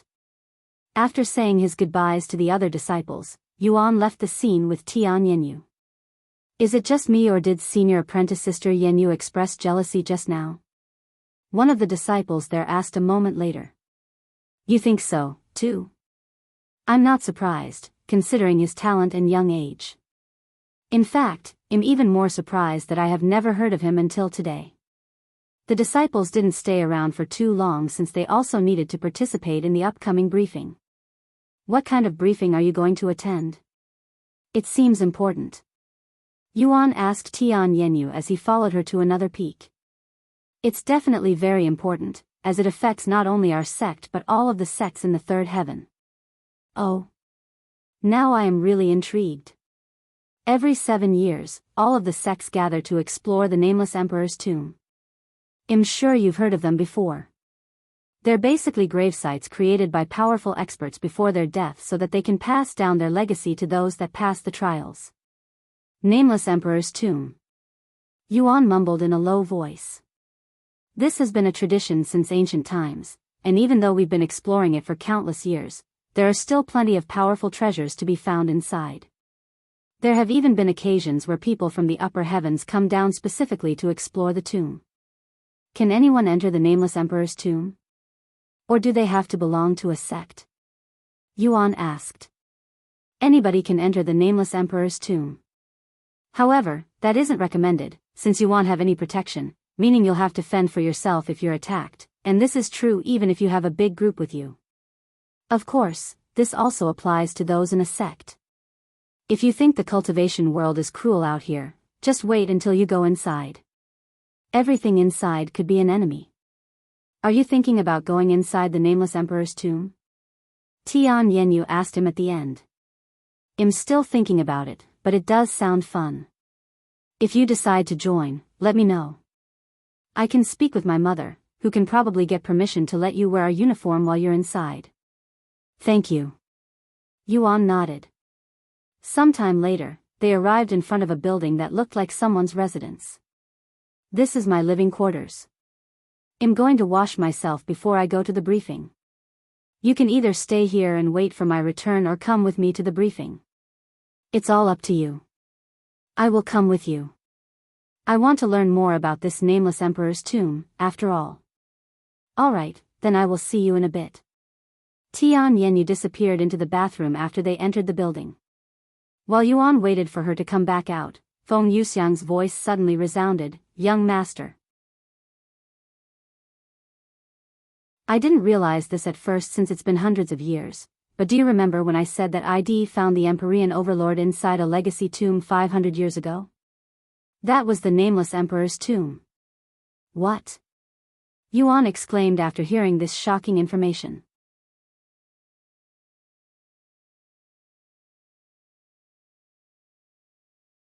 Chapter 1098. Published at 3rd of November 2022 5:26 and 58 seconds AM. Chapter 1098. Chapter 1098 Nameless Emperor's Tomb, 2. If audio player doesn't work, press stop then play button again. Are you sure about this, Feng Feng? Did you really find the Empyrean overlord inside this Nameless Emperor's tomb? Yuan asked for confirmation. I am certain, young master. My memories are getting clearer and clearer. I remember entering the Nameless Emperor's tomb 500 years ago shortly after I escaped to the third heaven. I lacked treasures that were not too powerful to sell in this realm at that time, so I decided to enter the tomb, and after a gruesome experience that totally took me by surprise, ID acquired the Empyrean overlord and other treasures. Feng Yuxiang recalled her experience, feeling a tingly sensation known as fear when she did. The Nameless Emperor's tomb is an incredibly dangerous and unfathomable place that even a divine beast who came from the upper heavens such as myself struggled greatly inside. In fact, I even died a few times. If it were not for my immortal body, I would have perished inside that legacy tomb 500 years ago. Feng Yuxiang's soul shivered just thinking about the nightmare she'd experienced while inside the Nameless Emperor's tomb. However, a bright smile appeared on Yuan's face when he heard this. I wasn't sure if I wanted to go, but I cannot ignore such an opportunity after hearing this. The Nameless Emperor's tomb must have something to do with my previous lives. If I want to learn more about myself, I must go there. If that's the case, you should prepare yourself, young master. Even with your talents, I dare say that you'll still have some trouble inside. Hell, even the strongest cultivators can die in the most unlikely places. I know. I'll be careful. Yuan said.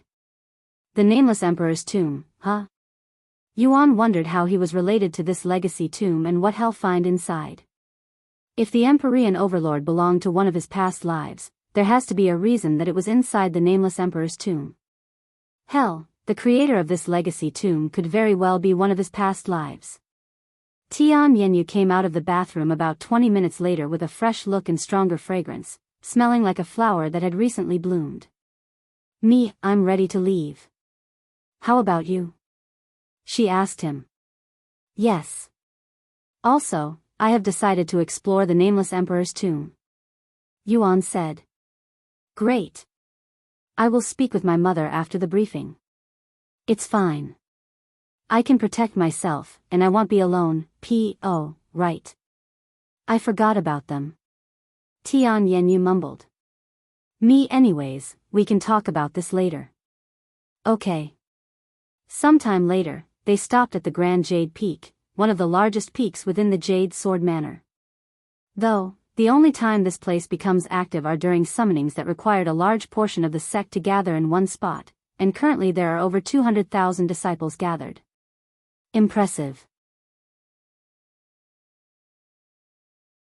Yuan was impressed by the sight when he arrived. This is just 2/3 of all the disciples in the Jade Sword Manor, too. Tian Yenyu said. While we wait, do you have any questions about the Nameless Emperor's tomb? Yes, Yuan suddenly halted his sentence when something in the Grand Jade Peak caught his attention. He pointed at the massive stone statue in the distance and asked in a dazed voice, Who is that? Tian Yenyu immediately knew what he was talking about even without looking at the statue. He doesn't have a name because we don't know it, but we believe he's the Nameless Emperor. Tian Yenyu explained as she stared at the statue of a tall, masked figure. How did you figure that out? Yuan continued to ask. Because you can find similar-looking statues inside the Nameless Emperor's tomb. I see, but why put his statue in the sect? Is he related to this sect in some way? No, not that I know of. According to our sect's history, the founder of the Jade Sword Manor was a mere rogue cultivator before creating this place. He explored the Nameless Emperor's tomb with some success and found some sword techniques as well as treasures that allowed him to become a peak cultivator in the third heaven and create the Jade Sword Manor. And he put that statue there as a way to pay respects to the Nameless Emperor, huh? Yuan mumbled. Pretty much. Tian Yenyu nodded. Yuan. That's the Lord. Lan Yingying's voice resounded shortly after. She immediately recognized the statue to be the same as the faceless statue that she had taken care of since she was a child inside the mystic realm, but she was too surprised to say anything at first. Yes. Looks like he's related to the Nameless Emperor's tomb as well. Sometime later, a large group of figures could be seen approaching the Grand Jade Peak. The people from this group were all sect elders of the Sword Jade Manor, and they were all being led by an old man who was emanating a naturally sharp aura that made those around him feel as though they were constantly being threatened with a sword by their neck. Greetings, sect leader and sect elders. The world seemed to have trembled for a moment when all of the disciples greeted at the same time. That old man with the large silver sword behind his back is Yu Jian, our sect leader. Tian Yenyu mumbled to Yuan. Once they arrived before the disciples, Yu Jian descended until he was floating in front of the statue while the sect elders gathered around the disciples. It is that time again, my disciples. The Nameless Emperor's tomb will open for the world in 7 days, and it will remain open for 6 months. Yu Jian's voice boomed in their ears despite how soft it sounded. If you wish to explore the Nameless Emperor's tomb, you must enter in groups of 10, and your cultivation has to exceed 3rd level Spirit Lord. If you've never experienced the tomb before, know that even if you prepare for the worst, it won't be nearly enough to prepare you for the nightmares in that place. Yu Jian spoke in a solemn voice, sounding as though he was speaking from experience. If you find any errors, broken links, non-standard content, etc., please let us know so we can fix it as soon as possible. Tip: you can use left, right, A and D keyboard keys to browse between chapters.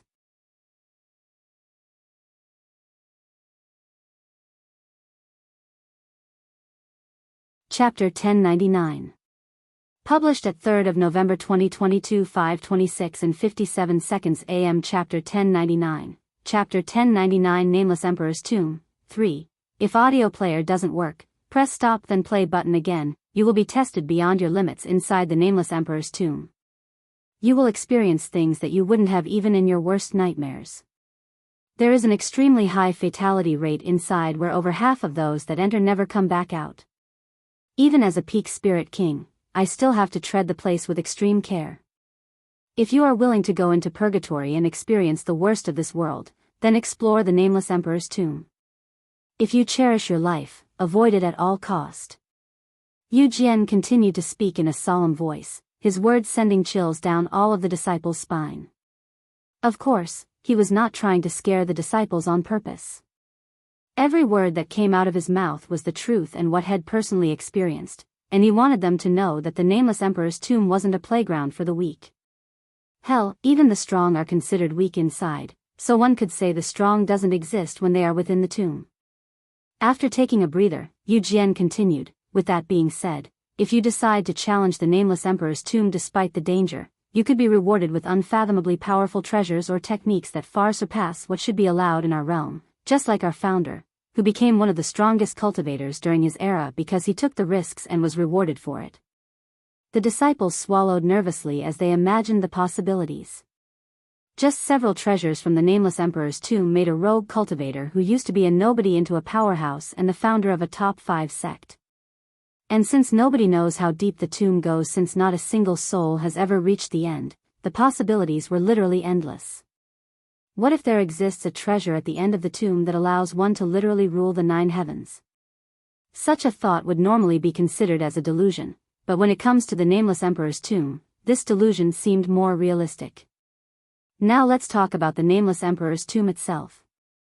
While nobody knows when it first appeared or when it was first discovered, we've been exploring it for at least 100,000 years now, but despite our efforts, we still don't know how much we've explored or how long it'll take before we learn its secrets. Unlike most legacy tombs, the Nameless Emperor's tomb is like a different world itself that one can explore freely, with the only restriction being their own strength. Although most of the treasures in the outer areas are long gone, there are still new secrets being uncovered every time we enter, and there are powerful techniques waiting for those who can comprehend them. Yu Jian would continue to talk about the Nameless Emperor's tomb for several more minutes before he dismissed the disciples. Those of you determined enough to risk your life for a better life, come here in 7 days and I will bring you to hell. You are dismissed. Many disciples stuck around to talk to their friends and fellow disciples even after being dismissed. What do you think? Are you having second thoughts about the tomb now? Tian Yenyu asked Yuan in a teasing voice. Even if it's a 90% chance of dying, I will still be willing to go. Yuan smiled. Tian Suyin showed up a moment later. Is he causing you any trouble? She asked Tian Yenyu the moment she appeared. Of course not. Tian Yenyu shook her head with a bittersweet smile. Is that so? Anyways, do you plan on entering the tomb this year? If you are, I want you to come with me and your father. I do, but... Tian Yenyu glanced at Yuan before continuing. I was thinking about going with Xiao Yang. What? Tian Suyin frowned, and she shifted her focus to Yuan. You're also going to enter the tomb? Are you going by yourself? Stop dragging my daughter into trouble with you. Mother. What are you saying? Have you forgotten about his strength? He's strong enough to defeat the Silent Rippers by himself. If there's only one person in this place that is qualified to protect me, it's him. Actually, your mother is right, Miss Yenyu. I plan on going as deep as I can, and I am not confident in protecting myself, much less someone else. Tian Yenyu showed clear disappointment on her face after hearing his words, but it was not like she didn't understand where he was coming from. Why, you're right. I'm sorry. It was incredibly selfish of me to force you to protect me when the Nameless Emperor's tomb could threaten even a peak spirit king's life. I guess I've been spoiled by you a little. Yuan smiled and said, I don't mind traveling with you at first, but we will have to separate once it becomes too dangerous. What do you think, mother? Can he come with us? Tian Yenyu turned to look at her with pleading eyes. I'm not senseless enough to deny more helping hands, especially one as capable as his. She said. It was at this moment another voice resounded, May I interrupt your conversation for a second? They turned to see Yu Jian standing right next to them. Sect leader. Tian Suyin was startled by his sudden appearance. Don't mind me. I only want to speak with this young man for a bit. Yu Jian spoke while his gaze stared at Yuan's handsome face. Yu Jian, sect leader of the Jade Sword Manor. The sect leader is introducing himself first. Tian Suyin swallowed nervously when she saw this, as this meant that he respected Yuan enough to become humble. Nice to meet you, Senior Yu. Xiao Yang, a wandering cultivator. Senior. There's no need to be humble when we're both peak spirit kings. In fact, I might even be inferior to you when it comes to raw talent. Yu Jian shook his head. He noticed Yuan's profound aura even before he arrived at the Grand Jade Peak, but he has been resisting his urges to speak with Yuan until now. If you find any errors, broken links, non-standard content, etc., please let us know so we can fix it as soon as possible. Tip: you can use left, right, A and D keyboard keys to browse between chapters.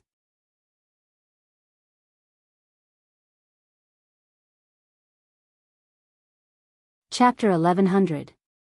Published at 3rd of November 2022, 5:26 and 56 seconds AM. Chapter 1100. Chapter 1100 Nameless Emperor's Tomb. 4. If audio player doesn't work, Press stop then play button again. The sect master admitted being inferior to a junior before his own disciples. Tian Suin cried inwardly when she saw this. She almost couldn't believe her ears. Even if we have similar cultivation levels, it won't change the fact that you're older than me. Anyways, what business do you have with me? I was just wondering why you're in my humble sect. A genius such as yourself usually doesn't show up unannounced. I just wanted to see what kind of sect my friend belonged to, that's all. I see. Yu Jian's gaze landed on Tian Yenyu for a second. I hope this humble place is to your liking. If you have any troubles or concerns, don't hesitate to speak with me. I cannot bother the sect leader over such minor issues. Yuan shook his head. Please, I insist. Yu Jian smiled. And he continued, I will stop bothering you now, young friend. If you encounter any problems, show them this medallion. He proceeded to hand Yuan a jade medallion that had his name on it. He turned to look at Tian Sui next and said, I'd like to speak with you whenever you're available. I'm free right now. She immediately responded with a nervous look on her face. Yu Jian nodded, and he left the scene with Tian Suin. It was obvious why the sect leader wanted to speak with Tian Suin. He wanted to inquire about Yuan's existence. In his eyes, a genius like Yuan couldn't possibly have been born in their world, so it would only be logical to assume that had come from the upper heavens. In fact, he's already heard rumors about the Celestial Emperor sending down powerful experts for reasons that he has yet to learn. Looks like we won't need to ask my mother for the sect's protection. Tian Yenyu mumbled in a dazed voice as she watched her mother leave with the sect leader. Anyways, what do you want to do now? We have a whole week to prepare for the Nameless Emperor's tomb. She then asked. Is there a place where I can learn more about the tomb? She nodded, yes. We have a library full of information about the place. When do you want to go? Let's go now. All right. Follow me. Tian Yenyu brought Yuan to the Jade Enlightenment Peak, where all sorts of information and techniques are stored. Naturally, this meant that guests weren't normally allowed inside even if they had a disciple with them. However, Yuan had the sect leader's medallion, so Tian Yenyu took the chance and brought him there anyway. After arriving at the Jade Enlightenment Peak, Tian Yenyu led Yuan to a tall pagoda that had 21 floors. This building is usually empty, but with the Nameless Emperor's tomb near, it was currently crowded with disciples. Everything inside this building is related to the Nameless Emperor's tomb. You can find others' experience inside the tomb and already discovered treasures all within this place. I'm going to leave you alone to prepare myself. If you need anything, contact me through this. Tian Yenyu handed Yuan her communication jade slip. If you encounter any trouble, just flash the sect leader's medallion. It should settle most issues right there and then. Please don't cause any trouble because I will be responsible for it as your guide. Thank you. Yuan smiled as he accepted the jade slip. Tian Yenyu didn't linger for much longer and left shortly after. Yuan approached the pagoda, but he was quickly stopped before he could even reach the staircase. Hey! You! Stop right there. A middle-aged woman flew towards him from a distance. Once she landed, she continued, even if you are an honorary guest, you are not allowed to be here. Yuan didn't say anything and flashed the jade medallion had received from their sect leader. The woman's eyes widened with shock for a moment, and her mouth stuttered as she tried to find the proper words to utter. After a moment of silence, she cleared her throat and handed him an accessory. Hang this around your belt. If you lose it, more people will come to stop you. Now if you'll excuse me. Not wanting to stay around any longer, the woman quickly fled the scene after giving Yuan the accessory. Yuan continued to approach the steps leading to the pagoda afterward, and sure enough, people would continue to stare at him, with some of them even starting to approach him, but when they saw the little accessory hanging on his belt, they stopped and turned around. Once he was inside, Yuan immediately began sweeping through the scrolls and jade slips on the shelves. And over the next 4 days, he would not take a step outside of the pagoda, spending all of his time staring at words. However, even if he was given a month, he wouldn't be able to read all of the information inside the pagoda, as it had been accumulated throughout tens of thousands of years. I have a good grasp of what to expect in the tomb, but I doubt it is enough to prepare me for what I plan on doing. I guess I can only hope for the best. Yuan eventually left the pagoda after spending 5 days inside. He returned to Tian Yanya's living quarters afterward. How was it? Did you find the information useful? Tian Yanyu asked him as she invited him inside. Somewhat. I know what to expect in the beginning, but there is too little information about the deeper areas. He sighed. I'm not surprised. Most people that went too deep never returned, after all. How about your preparation? Do you feel prepared for the tomb? Yuan then asked her. No matter how much one prepares, they won't be prepared enough for the tomb. She shook her head. Anyways, I'm going to spend what little time we have left to meditate and mentally prepare myself. What about you? Tian Yanyu said. I will do the same. You can use the room next to mine. Okay. Tian Yanyu returned to her room shortly after. If you find any errors, broken links, non-standard content, etc., please let us know so we can fix it as soon as possible. Tip: you can use left, right, A and D keyboard keys to browse between chapters.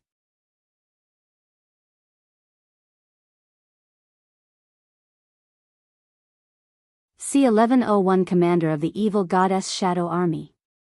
Feng, can you tell me about your experience with the Nameless Emperor's tomb? I'll assume that you'd advance deeper than most people since you were able to acquire the Empyrean Overlord, unless this treasure isn't as valuable as I thought. Yuan asked her after entering his room. While I can't say that I have traveled further than anyone out there, I did go pretty deep before I found the Empyrean Overlord. Feng Yuxian's voice resounded the following moment. As you know, the Nameless Emperor's tomb opens for half a year after it opens. It took me almost that much time to acquire it. Half a year. What happens when the tomb closes? Yuan asked. Everyone that is still inside will automatically get teleported outside, and then it will remain closed for 7 years before the cycle repeats itself. Honestly, the hardest part about the tomb aren't the challenges. It's the pressure that threatens to shatter your soul, and the deeper you go, the stronger the pressure. A pressure, huh? Sounds troublesome. Feng Yuxian would continue to talk about her experience in the tomb as well as the trials that she had to challenge. The Nameless Emperor's tomb is very unique when it comes to trials because most legacy tombs will automatically challenge every individual that enters it, but the Nameless Emperor's tomb allows one to choose their trials, so one can spend the entire 6 months inside without doing any trials. However, this naturally means you won't receive any rewards. Furthermore, powerful beasts and even demons roam the lands there. Demons. Yuan raised an eyebrow. Don't worry, they're not real demons. Everything but the treasures within the tomb was created using spiritual energy. With that being said, the demons are as powerful as real demons, and they even have its regenerative ability. Feng Yuxian would spend almost the entire day recalling her experience within the tomb. And that's how I acquired the Empyrean Overlord. Once Feng Yuxian finished, Lan Yingying spoke. The Nameless Emperor's tomb sounds a little similar to the mystic realm. Considering that they're both related to the Lord, I'm not surprised. Yuan said. Lord. Now that's a persona I haven't heard in a while. A new voice that Yuan didn't recognize suddenly resounded in the room. Who's there? Yuan snapped his head like a turtle and turned to look at the window, where an old man that he didn't recognize was standing with a smile on his face. How long has he been standing there? I didn't sense his presence until he spoke. This person is an expert. Yuan swallowed nervously. He could instinctively tell at glance that this old man was at a level that he couldn't even comprehend. Be careful, brother Yuan.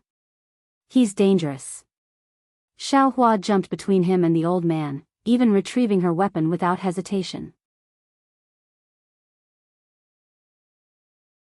Feng Yuxiang and Lan Yingying did the same even though their instincts told them to run. The atmosphere in the room immediately turned cold, and it suddenly felt like they were in a life-or-death situation. However, the old man appeared completely relaxed, almost as if he wasn't even part of it. Yuan stood there in silence.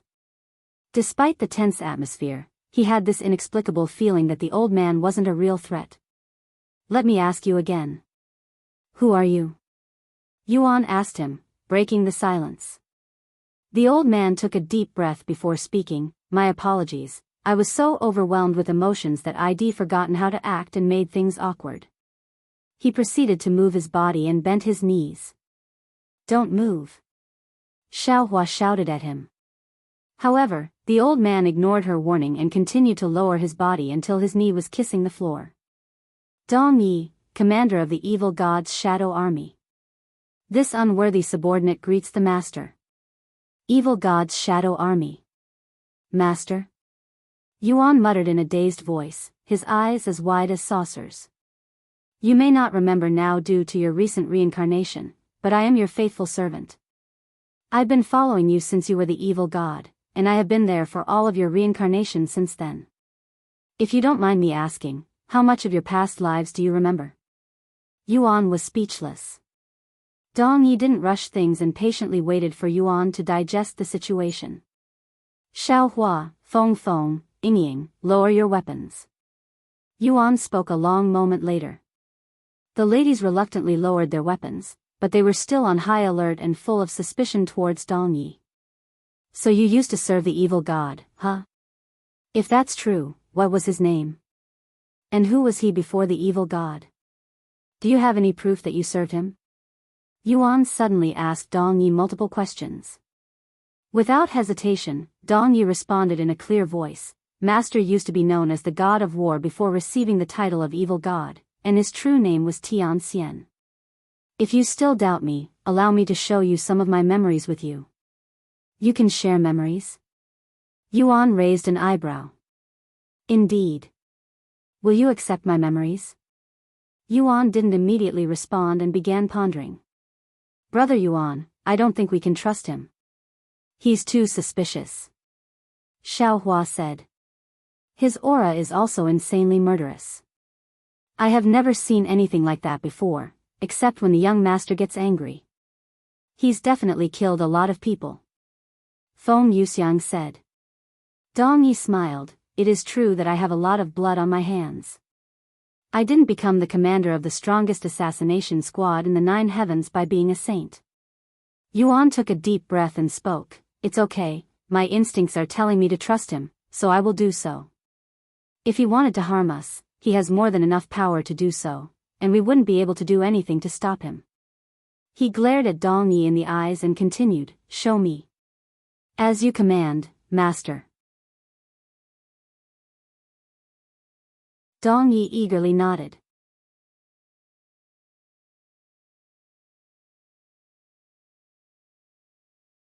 C1082 Evil God's Loyal Servant. After receiving Yuan's permission, Dong Yi proceeded to tap his forehead, causing a glowing orb of blue light to emerge from his head. He then offered it to Yuan by raising it above his head, treating it as though it was an offering to God. Master, here are my memories. The glowing orb of light floated off Dong Yi's hands and into Yuan's forehead. Yuan immediately closed his eyes and began digesting the memories. Inside Dong Yi's memories that went back tens of millions of years, Yuan could see himself when he was living as evil god Tian Xian, and he was currently standing in front of a massive jade tablet while Dong Yi was kneeling behind him. How are things going for the Shadow Army, Dong Yi? Everything is going as planned, Master. Our members are rising at a respectful pace every day. It won't be long before we can be fully operational. Suddenly, the scenery changed, and Yuan could see Dong Yi standing before another person. This person was clearly another one of his incarnations, but he didn't recognize this incarnation. Me, Master, I am Dong Yi, your loyal servant. You may not remember me, but I have been serving you since your second life as the evil god. This person, who was a tall and handsome young man, spoke in a calm voice. I remember you, Dong Yi. Although I don't remember everything, I remember enough to understand the situation. The scenery switched again. This time, Yuan recognized this person. However, this person's face was covered by a bland-looking mask. He must be the Lord. Yuan thought to himself. Master, I am Dong Yi, right? Took you long enough to find me this time. The Lord spoke in a calm voice. How much of your memories have you recovered, Master? The Lord turned to look at Dong Yi and spoke, I remember everything. I was born in this life with all of my previous memories.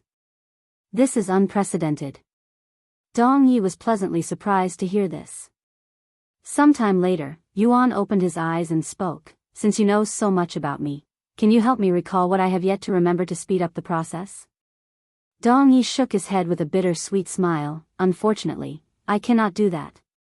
You can't, or you won't? Per the master's own orders, I want. Dong Yi said. My orders? Yuan raised an eyebrow.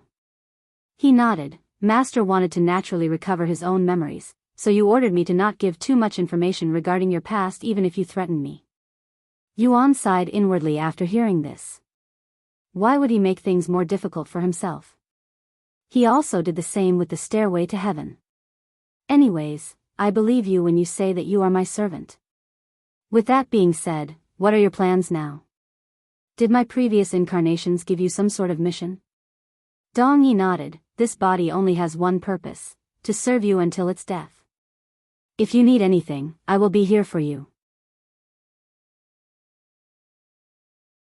Feng Yuxiang couldn't help but feel as though her role as Yuan's handyman was suddenly in jeopardy.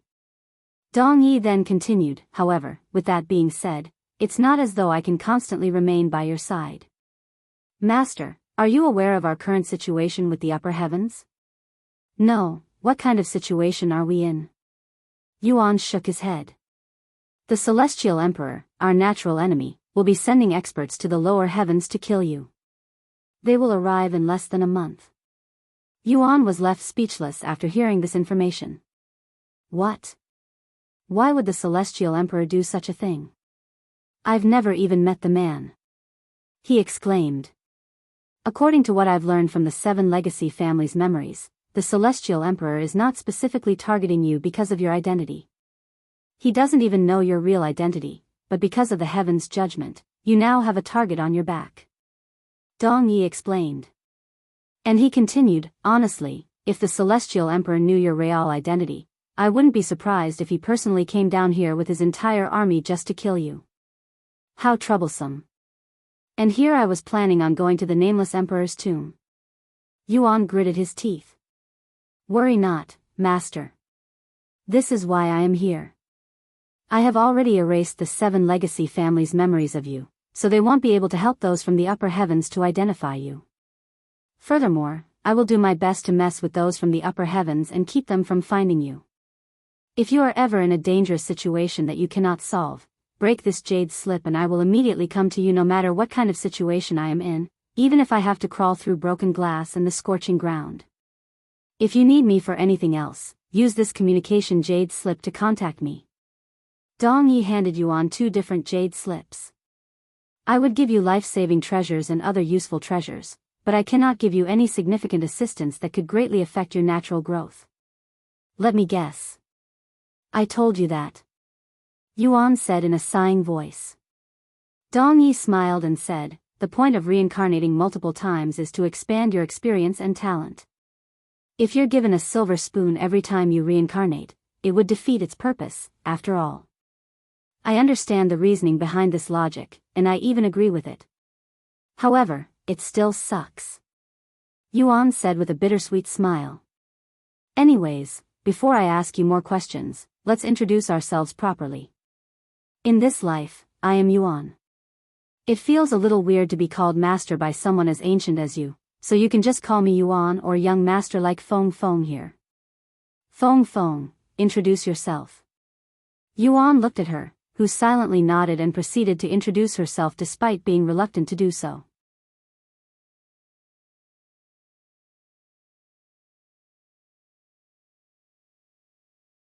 C1088 Controlling Fate. Feng Yuxiang. I am a divine beast that carries the bloodline of a phoenix. Feng Yuxiang gave a brief introduction about herself.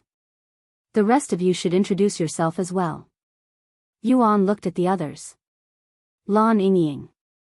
I am a divine beast as well, a divine serpent. Dong Yi, who already knew that Feng Yuxiang and Lan Yingying were divine beasts, nodded his head. While they can hide their identity from cultivators around their level, Dong Yi was an immortal who has existed for millions of years. It was simply impossible to fool someone like him. A phoenix and a serpent, huh? It sure brings back memories. Dong Yi couldn't help but break out a smile on his face when he recalled the immortal monarch and his divine beast followers. The immortal monarch? Yuan asked out of curiosity. He nodded. Do you remember? No, but I am aware of his existence. His divine beasts were always fighting with each other over his attention. Dong Yi chuckled. It caused the young master plenty of headaches. However, they were all reliable and loyal, which sort of balances things out. Yuan suddenly remembered something and said, speaking of the immortal monarch. Do you know how to upgrade his bloodline? What about the heaven-refining physique? The answers you seek are within the Nameless Emperor's tomb. The Name Emperor's tomb. Did I build it? Yuan then asked. Dong Yi smiled and said, you will find out once you go inside. Seeing how Dong Yi won't give him any direct answers, Yuan decided to give up and to wait to enter the Name Emperor's tomb. Dong Yi suddenly shifted his gaze to Xiao Hua, whose tiny body instinctively trembled. An exile, huh? The young master called you Xiao Hua, so you must be from the Azura family. Do you believe in fate? He asked while staring at her intensively. Xiao Hua silently nodded. Then do you believe someone, a mere human, can control fate? Xiao Hua raised an eyebrow and said, nobody can control fate. What if someone has such ability? That's impossible. No human can have such an ability. Dong Yi smiled and shifted his gaze back to Yuan. Believe it or not, someone out there has the ability to control fate, and he's standing in this room as we speak. Xiao Hua and the others turned to look at Yuan, who was quite confused. You may not realize it, but you're subconsciously controlling fate. The young master is subconsciously controlling fate? How does that even work? Feng Yuxiang asked. Dong Yi shrugged. Even I do not know the answer to this question. This is partially why the young master ordered me to not assist him too much, as it could affect his fate. Yuan looked at his own hands. I'm controlling fate? Am I really doing such a thing? He couldn't believe it. Manipulating fate sounded very complicated, so it seemed very unlikely for him to subconsciously control it. What do you know about Xiao Hua's family? Xiao Hua suddenly asked Dong Yi. I know a lot about the Azura family. And believe it or not, but I also know a lot about you, Xiao Hua. Xiao Hua frowned. How? Xiao Hua was born in the primordial realm. Nobody can enter or leave this place without the Celestial Emperor's approval or the ancient seals. Sorry, but I cannot tell you. Dong Yi shook his head. Why not? Because you're directly related to the young master, which means I will spoil him if I answer your question. Brother Yuan. Xiao Hua turned to look at Yuan with a look of wonder in her eyes. Anyways, if you have any more questions that aren't related to the young master's past, feel free to ask me. If you have any requests, I am also willing to hear it. Yuan pondered for a moment before speaking. The Nameless Emperor's tomb will open very soon. Do you plan on going inside with us? No, I will be staying out here to mess with the Celestial Emperor's lackeys and throw them off your track. Yuan nodded, and he said, then if you don't mind, can you watch over my friends while I am inside the Nameless Emperor's tomb? I don't know how long I will be staying inside, nor can I bring them to such a dangerous place with me. They're extremely valuable to me. I want you to protect them as though they're me. Dong Yi nodded. No matter who you want me to protect, I will protect them with my life. Yuan proceeded to tell Dong Yi about Meishio and the others who were training at the Cultivator's Haven. They are likely to spend all of their time cultivating inside the Cultivator's Haven, but better safe than sorry. Rest assured, young master. As long as I am breathing, no harm will come to your friends. Even if I am not constantly by their side, I can cover this entire world with my divine sense, so I will know immediately the moment they're in any danger no matter where I am. Covering this entire world with your divine sense? I have been wondering about this for a while now, but what is your cultivation? Yuan asked out of curiosity. This humble one is only at the 7th level of God Ascension realm. God Ascension. Yuan mumbled in a dazed voice. If one's ascension towards godhood succeeds, they will become a cultivation god, which has been the peak of the cultivation world since ancient times. You're not that far away from the peak of cultivation, yet you sound disappointed. Yuan couldn't understand this part. Because I know my limits, young master. As much as I hate to admit it, I don't have enough talent to become a cultivation god. That is a truth that I must accept. You, on the other hand, have not only succeeded in becoming a cultivation god multiple times in your past lives, I have a good feeling that you'll break through that limit and achieve something unprecedented in our world. Dong Yi spoke as he gazed upon Yuan with a confident glint in his eyes.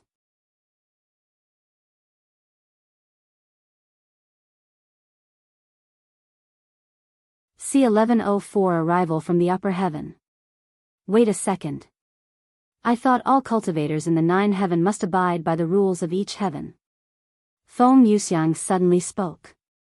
For example, the limit of cultivation in this world is the peak spirit king. If someone who doesn't belong in this world appears, they would invoke heavenly tribulation. Will you be fine down here with your cultivation? Dong Yi nodded. Only mortals abide by that rule. Immortals like me can ignore such a rule and come down here whenever we want. Even if we invoke a heavenly tribulation, it won't be strong enough to harm us. Though, it's a pain in the ass to come down here because we have to enter through the long route, so most of us won't bother unless absolutely necessary. Also, I am currently masking my presence, so the heavens don't even know I am here, and as long as I don't do anything crazy, it will remain that way. I am more worried about the Celestial Emperor than any heavenly tribulation because the young master won't be able to fight them at his current state. What's the situation with me and the Celestial? Yuan halted his sentence midway. Never mind. I hope the Nameless Emperor's tomb will have all of the answers. Sometime later, Dong Yi's eyebrows suddenly twitched, and he spoke with a dejected face. It's truly regrettable that I can only spend such a short time with you after spending so much time apart, but I must leave now, young master. Some people from the upper heavens have just arrived in this world, and to minimize the chances of your true identity being known, I must disappear. However, even though I won't be by your side, I will always be watching over you. If you are ever in deep trouble, you know how to contact me. But before I go, I must apologize to you, young master. There is so much that I want to say to you, to tell you, but I truly don't dare to mess with your fate. Yuan shook his head. Don't worry about it. I understand your feelings, and to be honest, I like it this way even if it's a little more inconvenient for me. My past, my purpose, and my goals. I will unveil them as I follow my own path. Me after giving Yuan a slight nod, Dong Yi dissipated into thin air like smoke. An immortal who has reached near the peak of cultivation. Who could have imagined that such a powerful individual would be willing to serve someone? Yuan mumbled out loud after Dong Yi disappeared. That's just how amazing your existence is, young master. Feng Yuxiang chuckled. Don't flatter me. He shook his head. Meanwhile, somewhere within the 3rd heaven, a large hole appeared in the sky moments before a group of individuals came out of it. There were 21 people in this group, and all of them had the cultivation of a peak spirit king, but the aura they emitted far surpassed what someone at their cultivation base could ever achieve. Fuck, the spiritual energy in this place is so trash. It feels like I am breathing in dust with every single breath.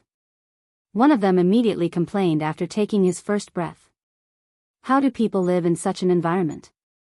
Let's hurry and kill that criminal and get the hell out of here as soon as possible. Most of these people agreed with the sentiment. However, one couldn't completely blame them for their behavior. The spiritual energy in the upper heavens was countless times purer than the ones down here, and as cultivators, they have reached the level where they don't need to breathe in air to live, just spiritual energy. These people have lived their entire life thinking that their spiritual energy was the standard, so it wouldn't be weird for them to have such a strong reaction after suddenly being exposed to something much worse. Anyways, where are the G family and the 7 legacy families? I was told that they'd be greeting us the moment we arrived. Perhaps they got the location wrong, ? I wouldn't be surprised if a world of this low standard housed such dumb people. Unbeknownst to these people, the 7 legacy families and the G family all had their memories stolen by Dong Yi, hence why nobody showed up to greet them. After waiting around for a few moments, these people split up to look for the 7 legacies families themselves. When they found the 7 legacy families, these people from the upper heavens immediately demanded for answers.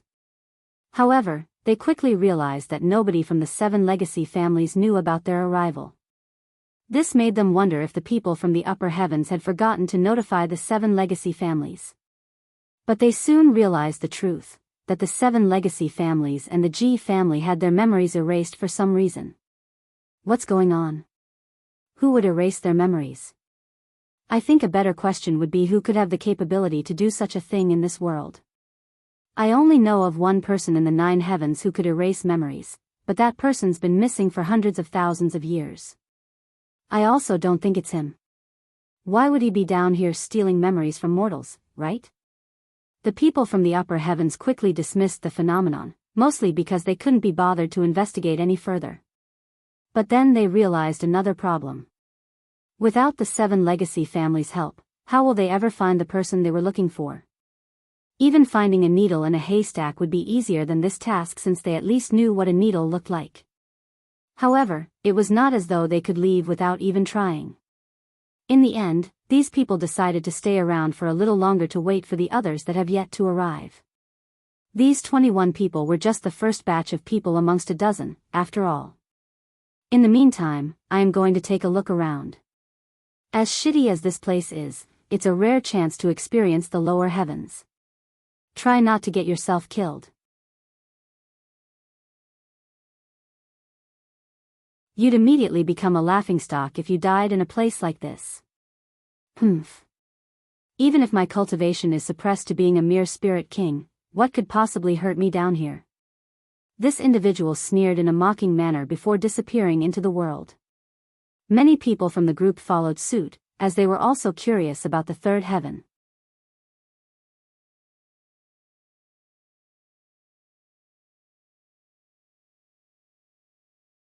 C1088 Nameless Emperor's Tomb's opening. The day before the Nameless Emperor's tomb's opening, Yuan received a message through one of his communication jade slips. Yuan, Lady Su will return in 5 days to give you what she promised. Senior Bei's voice resounded inside his head. Oh. I was so occupied with the Nameless Emperor's tomb that I nearly forgot about our agreement.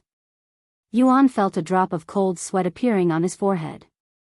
He couldn't imagine what he'd do if he didn't show up for the soul technique and Su Jiechi decided to not give it to him anymore. However, the Nameless Emperor's tomb will be opening tomorrow, and I promised Tian Yenyu that I'd enter with her. As much as he wanted to enter the tomb with Tian Yenyu, he had to prioritize the soul technique, as it could potentially be the difference of whether hell cleared the Nameless Emperor's tomb or not. After preparing himself for Tian Yenyu's complaints, Yuan went to knock on her room. Tian Yenyu opened the door a moment later. Hey. Something wrong? Tian Yenyu raised an eyebrow. Me, you see, I just remembered that I had an appointment with someone, and this is an important meeting that I cannot miss, but it will happen 5 days after the Nameless Emperor's tomb's opening, so I won't be able to enter with you on day 1. What? You're telling me this the day before it opens? Tian Yenyu was clearly unhappy about the situation. However, even though her voice was loud, she didn't look angry. I'm truly sorry. Yuan lowered his head in an apologetic manner. Tian Yenyu rubbed her eyes and sighed, don't worry about it. It's only 5 days, right? I can ask my mother to delay our entrance for you. Yuan quickly lifted his head and said, please don't. Your mother won't like it and will probably refuse. Furthermore, you're not going with just your mother, right? We cannot delay the others just for me. Where will you guys be headed first? I will meet up with you in 5 days. Yuan suddenly suggested, we'll be spending our first month at the Nameless Stone Warrior. You know where it is, right? He nodded. I memorized the map. Good. The following day, Yuan and Tian Yenyu went to meet up with Tian Suin, who brought them to the gathering area, where tens of thousands of disciples were waiting in anticipation with more to show up. Senior, due to another appointment I had arranged before coming here, I will be entering the Nameless Emperor's tomb a few days after it opens. Yuan said to her, who merely shrugged. Why are you telling me? I don't really care if you come with us or not. Tian Suin said. However, while she claimed to not care, she wasn't telling the truth entirely. Since she knew how powerful Yuan was, she would feel less nervous inside the tomb, but that's no longer the case. Tian Yenyu then spoke. By the way, you can enter and leave the Nameless Emperor's tomb as many times as you please, so you don't need to worry about that. Sometime later, sect leader Yu Jian showed up at the gathering place and swept the crowd with a sharp and profound gaze. About 90,000 disciples. 90,000 disciples was about a third of the Jade Sword Manor's entire disciple population, but compared to the other sects that will be bringing half of their sect, it wasn't anything impressive. Once Yu Jian gave the disciples a short speech, he retrieved a spiritual treasure and mass teleported everyone there to another gathering area, one that was much closer to the Nameless Emperor's tomb. The Nameless Emperor's tomb is 100 kilometers to the north. All of the major sects will have a spot reserved for them. Look for the flag with our sect's emblem. After saying these words, Yu Jian went ahead and flew away. The disciples there quickly followed suit. Sometime later, Yuan and the disciples arrived at a vast and spacious land that had nothing in sight besides the very obvious and large temple that was situated right in the center of this area. This temple was massive, larger than any building Yuan has seen before, and this included the buildings in the Giant's continent. The temple itself seemed to be made of white marble, and it appeared to be in pristine condition at glance, almost as though it was just created yesterday even though it stood for millions of years already. When Yuan saw this temple, he could feel his heartbeats quickening, and he suddenly had this near uncontrollable urge to approach the place, like it was calling for him. Surrounding the temple was a sea of people, tens of millions of people. This reminded Yuan of the mystic realm, but the scale of this event was multitudes larger. Still wearing the Jade Sword Manor's guest uniform, Yuan followed Tian Yenyu and the other disciples to their sect's assigned location in front of the temple, where sect leader Yu Jian was waiting. This isn't even half of the people participating. Tian Yenyu suddenly said to him. Since there are too many people that want to enter the Nameless Emperor's tomb, all of the sects are given a set date to enter. The top sects will get to enter on day 1 while the weaker sects and rouge cultivators will enter a few days later.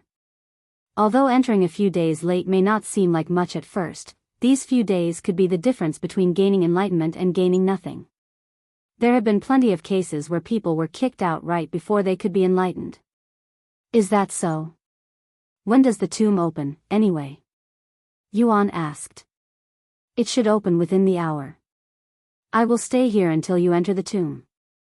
All right. Thus, they began to wait for the Nameless Emperor's tomb to open. Meanwhile, more and more people showed up for the tomb's opening, including those that had no intention of participating.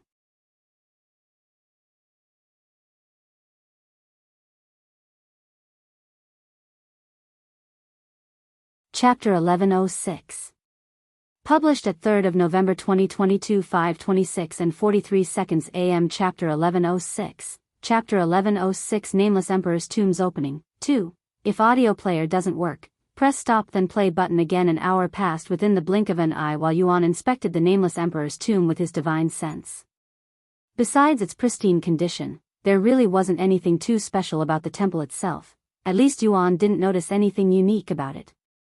He also noticed that even though tens of millions of people had gathered in front of the temple, they all left an empty path straight down the center leading to the temple for some reason, almost as though they were expecting someone to walk through the path.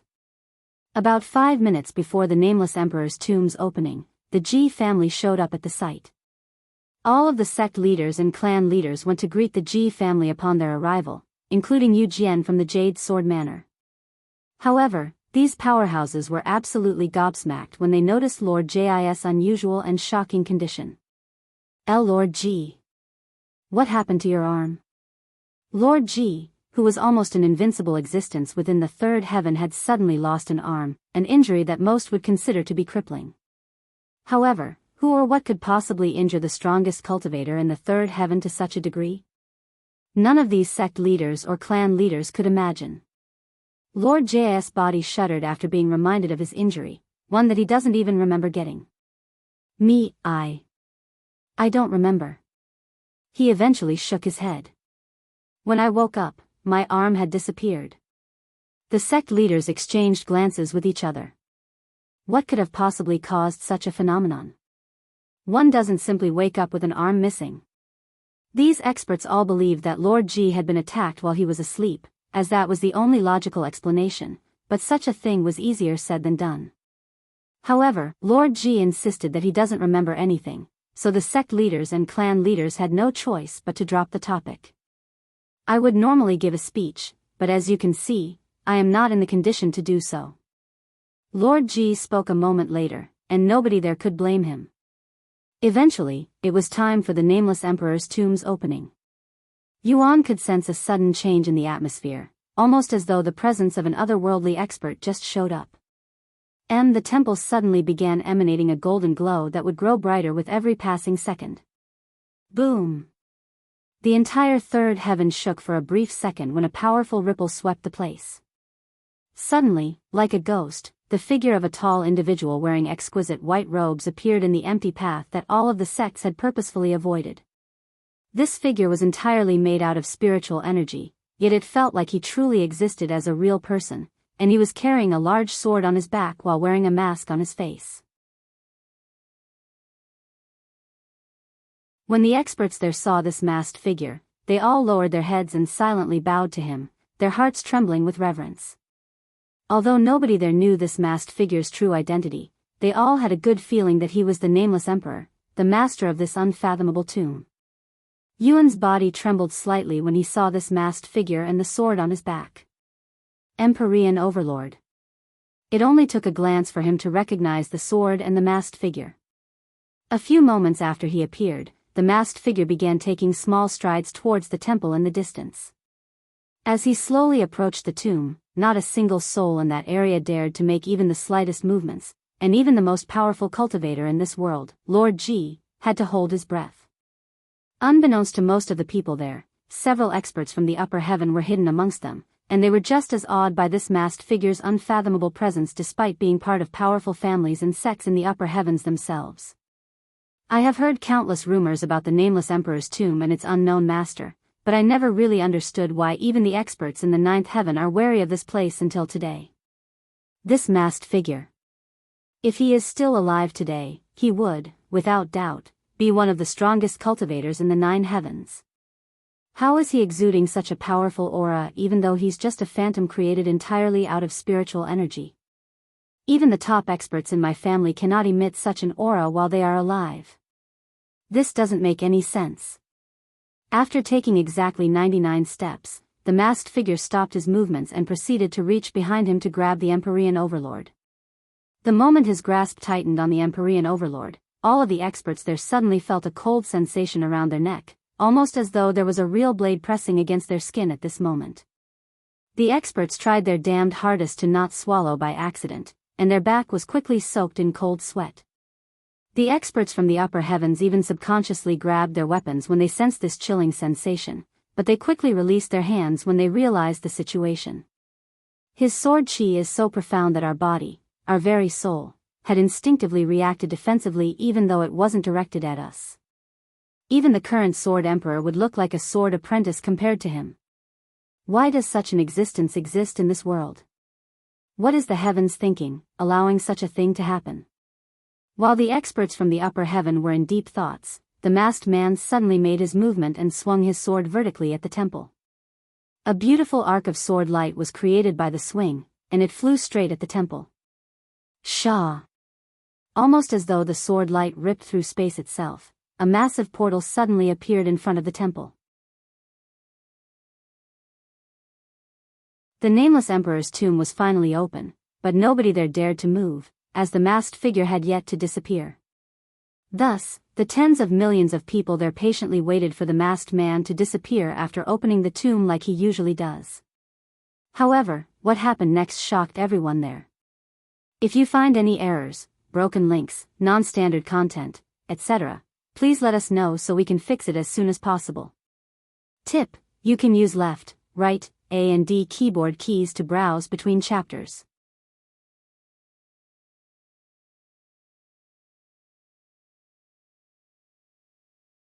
Chapter 1107. Published at 1st of November 2022 1:09 and 26 seconds p.m. Chapter 1107. 1107 If audio player doesn't work, press stop then play button again. What's going on? Why isn't he disappearing like he normally does after opening the tomb? Lord Ji and all of the experts there wondered inwardly when the masked figure continued to stand in front of the temple even many moments after opening the tomb. Everyone there was puzzled by the situation, but none of them dared to approach the tomb until the masked figure completely disappeared, even if they had to wait hours. Moments quickly turned into minutes. The atmosphere there had become almost suffocating, with everyone nervous about this phenomenon. The Nameless Emperor's tomb has existed for millions of years, with many experts there experiencing the tomb's opening over a dozen times, yet nobody there had seen or heard about this kind of situation. Did the Nameless Emperor's tomb have a sudden malfunction? Was there something different about this year's event? Nobody there could say for sure, nor were they willing to find out, as even the slightest mistake could cost them their life as long as the masked figure remained. Fuck. I don't feel this kind of pressure even inside the tomb. Sect leader Yu Jian cursed inwardly, feeling like he's already aged 100 years in these few short minutes. Suddenly, a voice resounded in the area. This voice was calm, soothing to the ears, and as gentle as feathers, yet there was a strikingly domineering feeling to the tone that demanded complete obedience. It took you long enough to get here. How long are you going to keep us waiting? Hurry up and get this over with so that you can continue your journey, which is just starting if you just made it here. To everyone's absolute shock, this voice came from the masked figure. Although everyone doubted their ears at first, they quickly realized that nobody but the masked figure could possibly have the audacity to speak in such a tense situation. The Nameless Emperor spoke. What's he talking about? Has he been waiting for someone this entire time? Who? Lord Ji was baffled. He has seen the Nameless Emperor over 100 times in his lifetime, but this is the first time he's heard the Nameless Emperor's voice. Meanwhile, Tian Yenyu was baffled for another reason. His voice. It sounds oddly familiar, like I have heard it before. She moved her eyes to glance at Yuan without turning her head. Right. It sounds exactly like Xiao Yang's voice, albeit a little more mature. Or am I just imagining things? She didn't want to jump to conclusions, so she disregarded such thoughts for now. Shortly after the Nameless Emperor spoke, his body made of spiritual energy began to disperse until there was nothing left. Normally, the people there would instantly rush into the Nameless Emperor's tomb after the Nameless Emperor's disappearance, but nobody there made any movements even after he was gone this time. Even though you're telling me to hurry, I won't be able to enter the tomb for another 5 days. Sorry. Yuan shook his head inwardly. Eventually, the experts started snapping out of their days, and they finally started sending people into the Nameless Emperor's tomb. I will see you later, Xiaoyang. Tian Yenyu said when it was their sect's turn to enter. Stay safe. We will meet in 5 days if nothing goes wrong. Yuan continued to wait outside the tomb until he saw Tian Yenyu enter the Nameless Emperor's tomb with his own eyes. Once he confirmed this, he turned around and disappeared from the scene. Disciple Tian, what happened to your friend? I thought he was going to enter the tomb with us. Yu Jian, who had been keeping his eyes on Yuan, asked Tian Yenyu and Tian Suyin when he noticed that he didn't enter with them. Something came up for him, so he'll enter at a later date. Tian Yenyu explained. I see. How unfortunate. I would feel a lot safer if I knew that he was in here. Yu Jian shook his head. Seeing how much the sect leader held a junior in such high regard, Tian Suyin could only shake her head inwardly and admit that she felt the same way. The Jade Sword Manor would continue traveling in the Nameless Emperor's tomb as a whole sect for a little longer before everyone split up into smaller groups, dispersing in every direction. Tian Yenyu followed her mother and others that were going to the same destination, quickly making their way towards the Nameless Stone Warrior. Meanwhile, Yuan returned to Meishio and the others to let them know of the situation since he had a few more days before the meeting with Su Jieqi. There's a good chance that I might not leave the Nameless Emperor's tomb for a while, so I am going to leave behind some things for you guys just in case you want to leave the Cultivator's Haven and explore Third Heaven by yourself. Exploring the Third Heaven without you? That's suicide for cultivators at our level. Chu Liuxiang said with a bittersweet smile. How long do you think it will take? Meishio asked. At most 6 months, but I really hope it won't take that long. Half a year. Do you think we'll reach at least Spirit Grandmaster in that amount of time? Li Jinsi asked. With your talents and resources, I have no doubt that you'll reach at least Spirit Lord. Yuan smiled. By the way, even though I won't be with you, just know that you're still being protected no matter where you are. What do you mean? Meishio raised an eyebrow. I will tell you about it at tonight's dinner table. All right. Later that night at the dinner table, Yuan would tell Meishio and the others about the Nameless Emperor's tomb and his new friend Dong Yi. However, he didn't tell them everything about Dong Yi, such as how Dong Yi was a servant from one of his past lives, as that would have made things complicated. Though, he did tell Meishio and Chu Liuxiang since they were already aware of his past lives. Over the next 5 days, Yuan would spend them in the real world with most of his time being spent in the training field or the bedroom. 5 days passed in the blink of an eye, and it was time for his promise with Su Jieqi to be fulfilled. If you find any errors, broken links, non-standard content, etc., please let us know so we can fix it as soon as possible. Tip: you can use left, right, A and D keyboard keys to browse between chapters. You're tuning into the Biyao's Wuxia Chronicles YouTube channel. Don't forget to subscribe and join us on this journey to catch the most captivating stories.